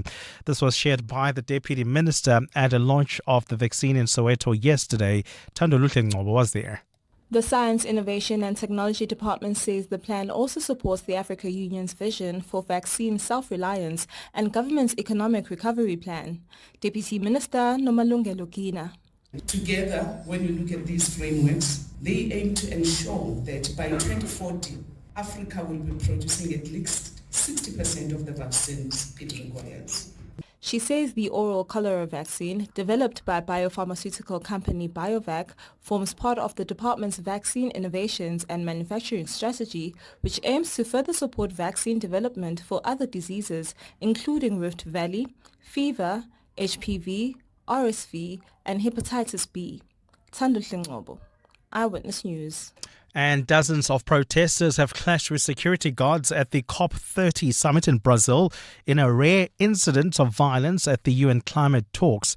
They breached security barriers at the main entrance of the conference hall in Belém and scuffled with security officers. A spokesperson for the United Nations Climate Change says 2 of the security guards were injured. The March for Health and Climate and the organizers behind it have distanced themselves from the incident. They say their demonstration was a legitimate, peaceful and organized expression of popular mobilization. A partly cloudy day in store for Gauteng with afternoon showers and thunder showers expected. The temperatures will peak at highs between 25 and 27 degrees. And in the traffic, we've got delays in Tembisa along the R21 North, approaching Olifantsfontein Road. That's due to roadworks, and more roadworks are causing delays on the N3, both directions between Vincent Chabalala Road and the Baklu interchange. The top story this hour, there's a call for a Wits student leader accused of rape to be handed over to police. Before a masterpiece takes shape, there's a single line that starts it all, until every curve and every angle reflects the clarity of a single vision. And only then does inspiration take its final form. The all-new Audi A5, designed to inspire. Starting from $14,499 per month with a guaranteed future value. Visit audi.co.za or your nearest dealer for more. T's and C's apply. As leaders in renewable energy finance, Nedbank has a track record spanning over 100 years. From pioneering large-scale solar and wind farms to financing complex energy infrastructure in emerging markets, Nedbank offers clients deep sector expertise, combined with the ability to navigate the unique challenges of Africa's just energy transition. See money differently. Nedbank.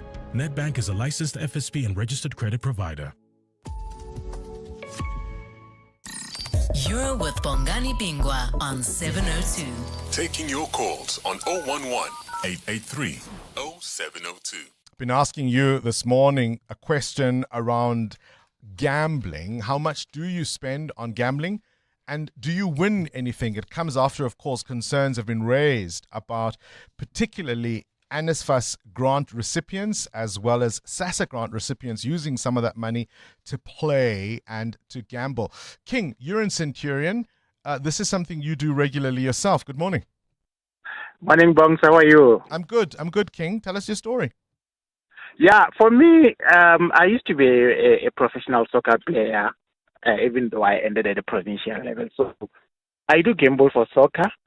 What I normally do, if, for example, I'm a Chelsea fan and Sundowns fan locally, if Sundowns play against another team, I bet against it so that if they lose, I win.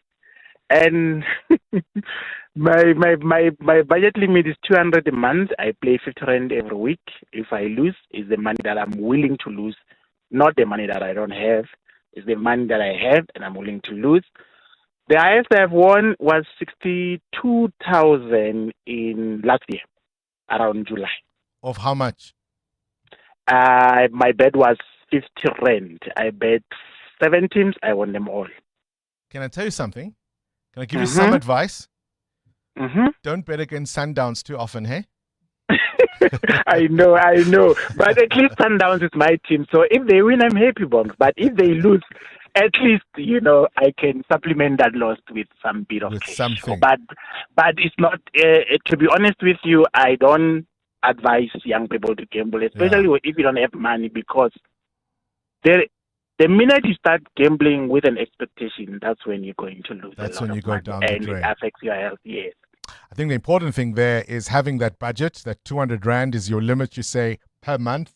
You are obviously in employment, and you make what you make, you lose what you lose, but it's money you can afford not to have. The trouble is when people bet everything, and when they lose that money, everything is gone. I think that's the key difference there. Hi, morning, breakfast team, Bongani. I like to be anonymous.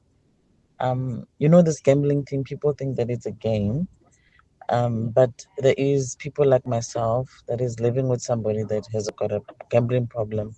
We literally have lost most of our assets because you end up pawning stuff, and sometimes I didn't even know that some of the stuff was being pawned. He had lost his job, so he thought this would be another way to earn money. So for some people, it is a game, but to people that are so desperate, like my spouse, it was not a game. It ended up costing us everything. This year, we haven't even paid school fees for the children. My daughter didn't even go to matric dance because of gambling. Whatever money that comes in, even if it's little, it goes there because he thinks he can make 10 times more than what he's got currently. So for me, it's not a game. And they say winners know when to stop. No, they don't. That's my bet. Bongani, I am a gambler in these things, but I gamble 20 rand or less. I don't gamble more than that. People should realize that these people are making money out of you. There's less winners than gamblers themselves. And you'll hear Muteo talking about the businesses that are making money, or their amount of money that they've made in a certain year. It has increased to this and that. And gambling is part of it.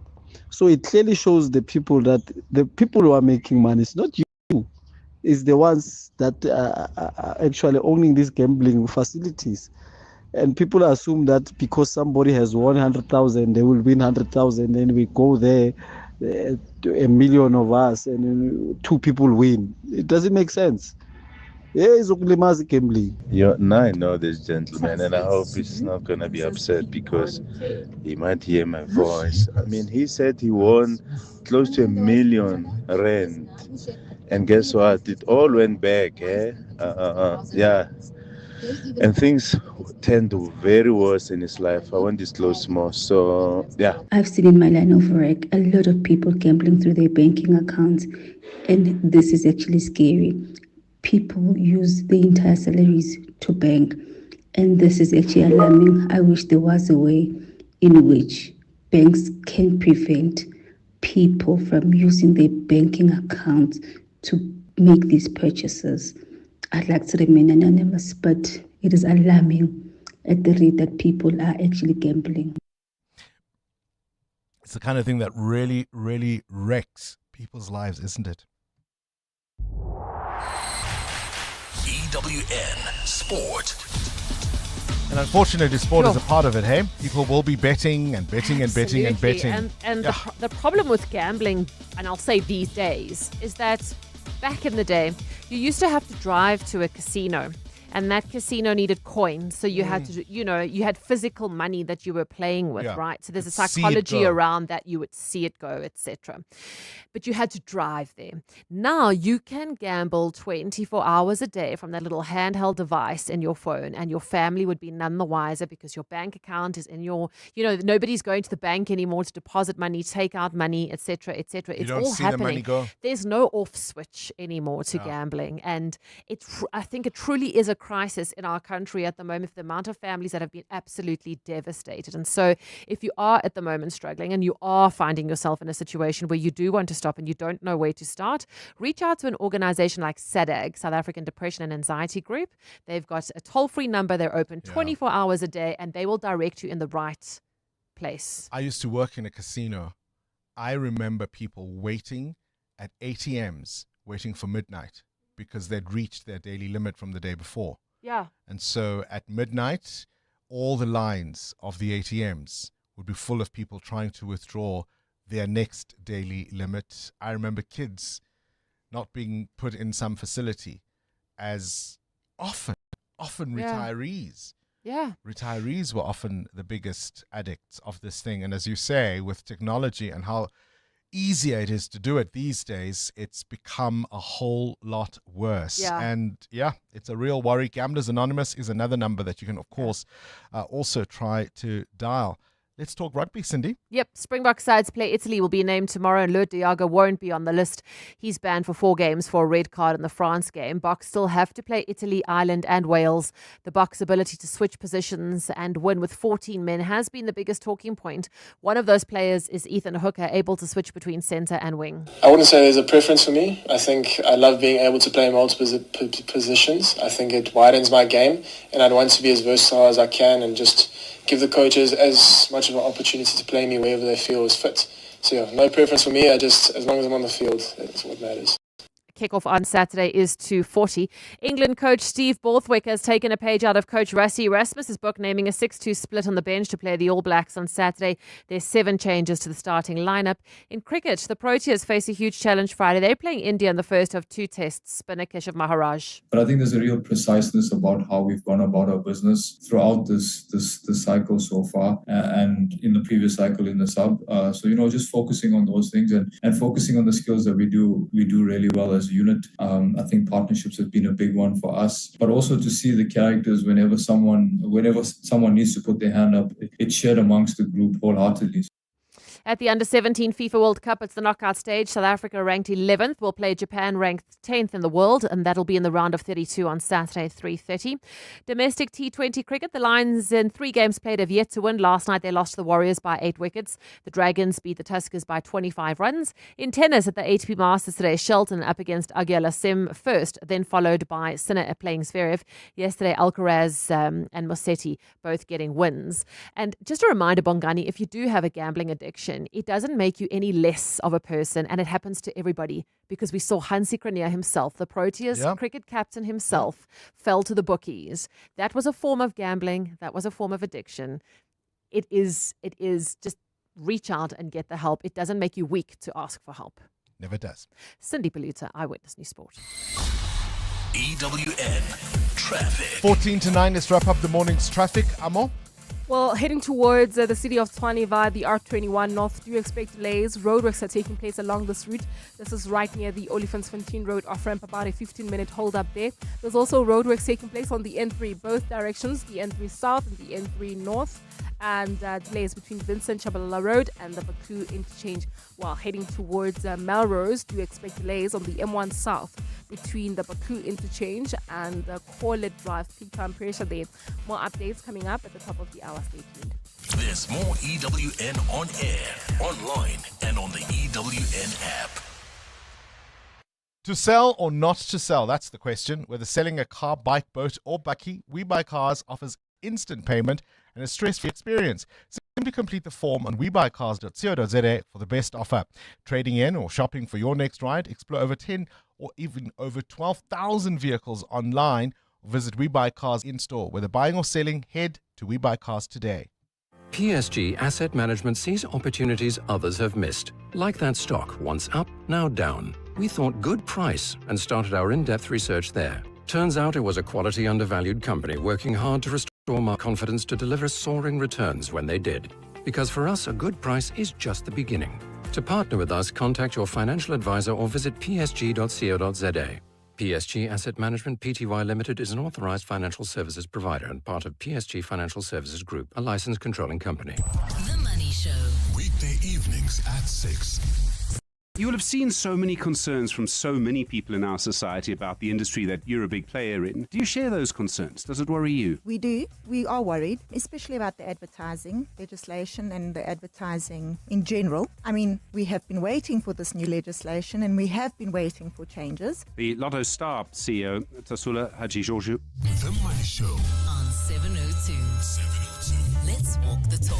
The Money Show with Stephen Curtis is brought to you by ABSA CIB, named Best Cash Management Services in Africa at the 2025 EMEA Finance Treasury Services Awards. Coming up on the Clement Manyatela Show on 702. Clement Manyatela on your radio between 9 and 12. A very good morning to you, Good Clement. morning. What's on the show today? Coming up on the show, we start with the 702 open line. Was Shamila Batohi impressive yesterday at the ad hoc committee? She's on her way out, and Julius Malema said to her, "It feels like you don't care anymore. You're like, I'm done with this thing." And that is what some members of parliament felt she represented herself. So I'll ask listeners what they thought of her testimony.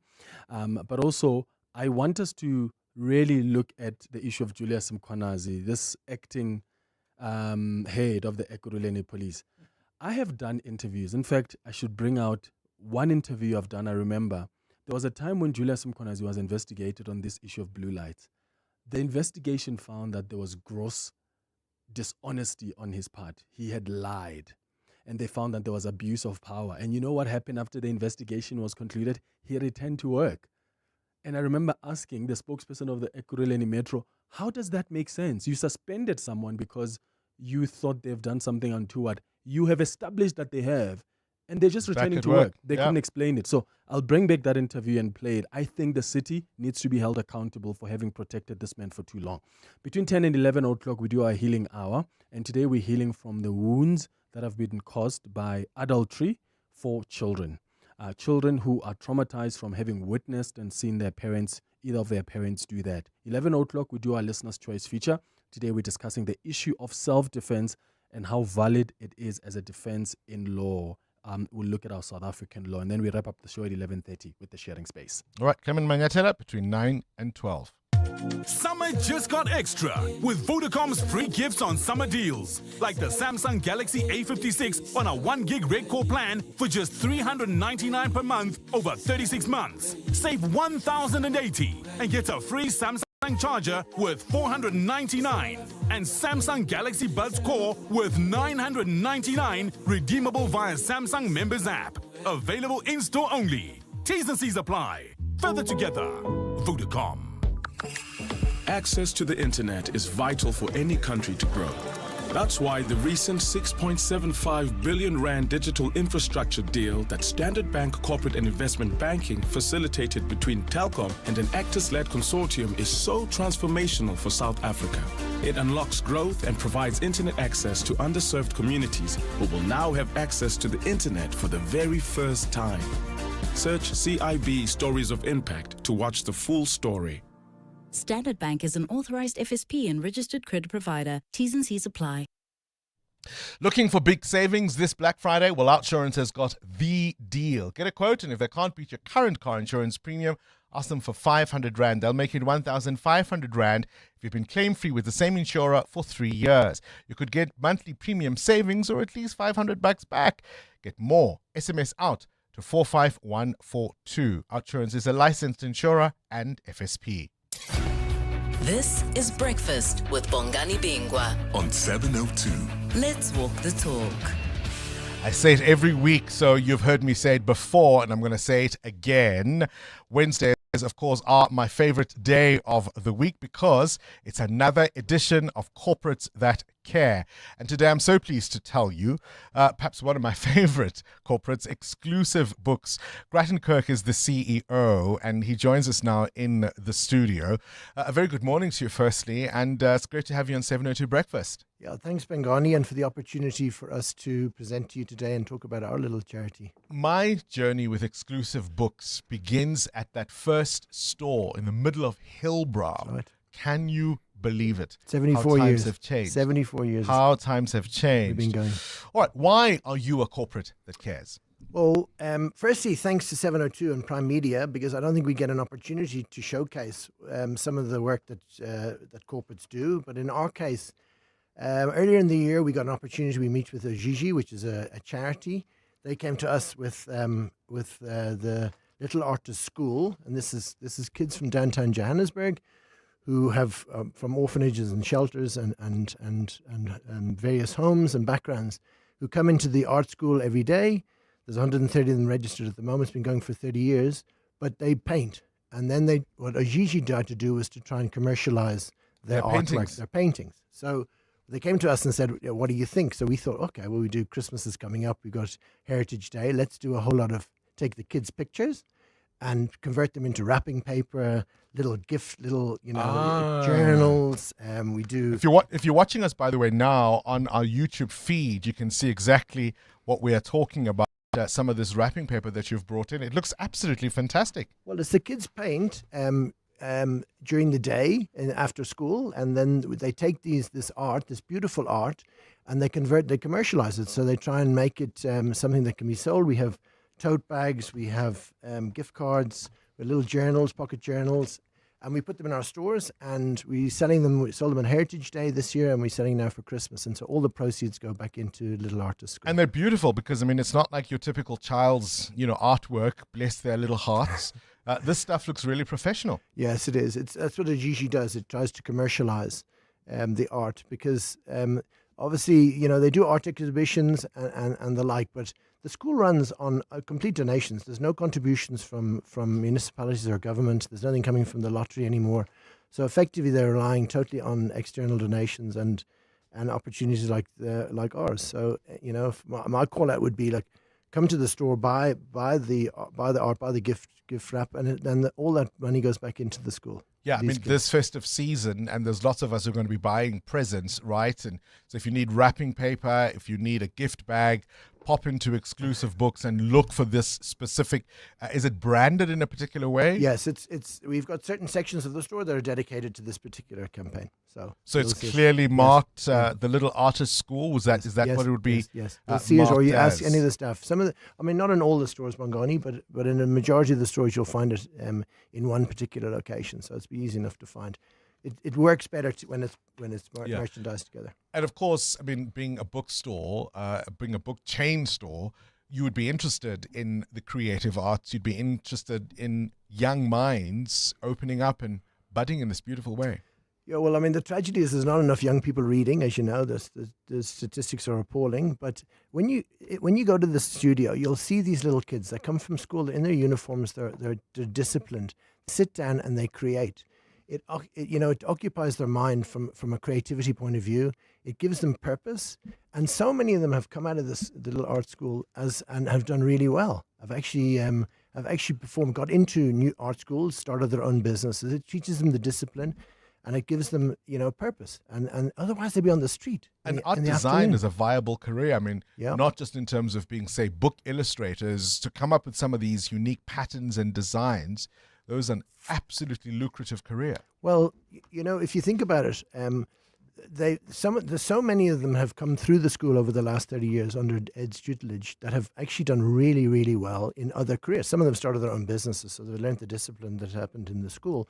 But a lot of them have gone on to be artists. I mean, many of them are in the zoo. They're permanent exhibitors at the zoo in Zoo Lake. So they are. That's the extent to which the school has taken these children and made something of their life. And they're angels, Bongani. I imagine for any corporate, you've got to find a CSI project that aligns with your values, with your vision.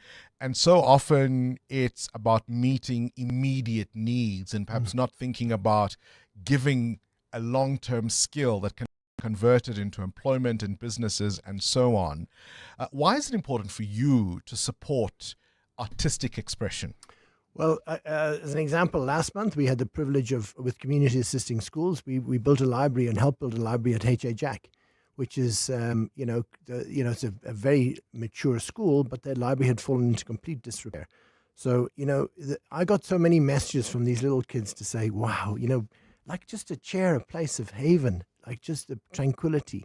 So that's for us our CSI initiative. We don't go outside the schools and we don't go outside libraries, and principally children. So that's our mandate in terms of board to try and foster the love of literacy, the love of writing, the love of illustration, and creating open minds. I mean, Oprah Winfrey says it like this. She says, "I've never met anybody who was smart who doesn't read." And I think it's just such a powerful and yet very simple and obviously very true way to describe the power of reading and what it can do for anyone, given that we've got such abominable statistics around young children. Never mind their inability to read for meaning.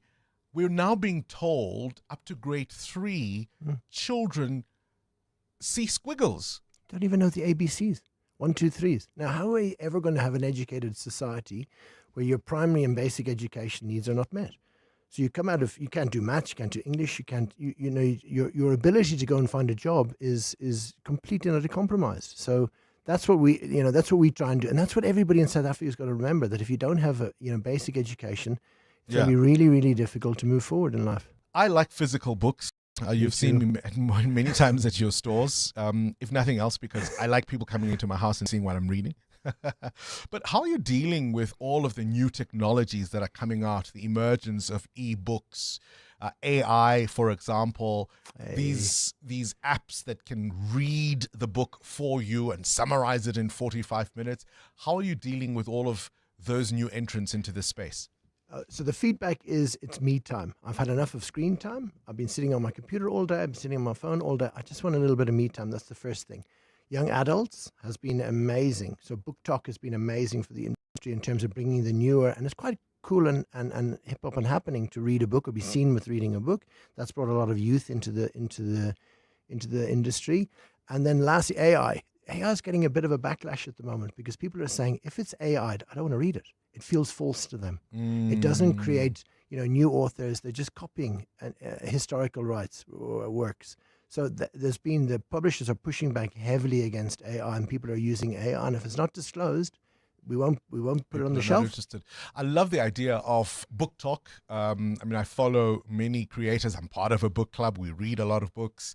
And the idea of it being cool again, right? Yes, the idea of being fashionable again. And of course, these celebrity authors now who publish series of books, and people want to know, have I read book 1, have I read book 2, book 3? Publishing is still in a good place, yes. I would say. Listen, congratulations. These are absolutely beautiful pieces. I would wrap anything in these, and they're absolutely fantastic. And of course, it goes back to the creative industry and little minds. Thank you for being a corporate that cares. Thank you very much, Bongani. 702 podcasts are on 702.co.za. Grattan Kirk, of course, is the CEO of Exclusive Books, and you can go check out that artwork. We will obviously be putting up some pictures on our website, but of course, you can also go to Exclusive Books, go buy wrapping paper and gift bags. Tell you what, I won't give him a gift bag, but he's given us a minute of his show. Clement Manyatela starts now. This is EWN. Good morning, I'm Sfiso Zulu. Deputy President Paul Mashatile says the government of national unity is coherent and working well, promising that there won't be any year. The GNU has learned from the budget bungle in February. That situation forced Kotongwana to revise the budget twice before it was accepted by all parties. Lindsay Dentlinker reports. Deputy President Paul Mashatile says it can't be expected that it will always be smooth sailing for 10 political parties to work together. But he says the GNU is committed to its priorities of growing the economy and attracting investment. Nobody will keep the country back because there's something they don't agree with. Mashatile says last week's GNU retreat was highly productive and there's been agreement on the medium-term budget that will be tabled today. We have found one another, so don't be worried about anything. We have learned from that experience. Mashatile says the GNU's success should not be measured by its disagreements, but rather its ability to overcome them and move forward. Lindsay Dentlinger, Eyewitness News, Parliament. The city of Ekurhuleni says it wants to restore public trust in its Metro Police Department following allegations of widespread corruption against its officers. The city yesterday suspended its Metro cop head, Julius Mkhwanazi, over allegations that he unlawfully gave blue lights to a company owned by a alleged criminal cartel leader. The Metro says, or has also announced, that it has launched an independent investigation into the alleged corruption of its Metro Police officers. Alpha Mushwana reports. In 2023, police watchdog IPID issued a damning report to the city of Ekurhuleni recommending disciplinary action against EMPD Deputy Chief Brigadier Julius Mkhwanazi. Despite this, no action was taken and Mkhwanazi was instead promoted to serve as the EMPD's second in command, even though the report found that he had given undue favors to Vusmuzi Kat Matlala. In an exclusive interview with EWN 2 months ago, the city's mayor Dr. Kagaza expressed concern that the IPID report seemed to have slipped through the cracks, questioning why no measures were ever taken against the EMPD top cop. Ekurhuleni spokesperson Paramile Mbengash. The city of Ekurhuleni has confirmed that Deputy Chief of Police Brigadier Julius Mkhwanazi has been placed on suspension. The suspension is an administrative step to protect the integrity of the disciplinary process. The city has now launched an investigation to probe allegations of widespread corruption in the EMPD. Alpha Ramshwana, Eyewitness News. Staying on the East Rand, Ekurhuleni's alleged serial rapist Sipho Lucas Phiri has accused one of his victims of throwing a fit after he refused to pay her for sex, claiming the act was consensual. Phiri admitted to the Pretoria High Court yesterday that he falsely promised one of his victims a job if she agreed to sleep with him after their first encounter. The alleged attack happened in 2021 in his vehicle in Putfontein after he gave her a lift to go to work, then promised her 500 Rand for sex and later employment at a mine. Phiri was testifying during his trial yesterday. He says after the sexual act, he told the victim he could not pay her because he had to rush to work. And she was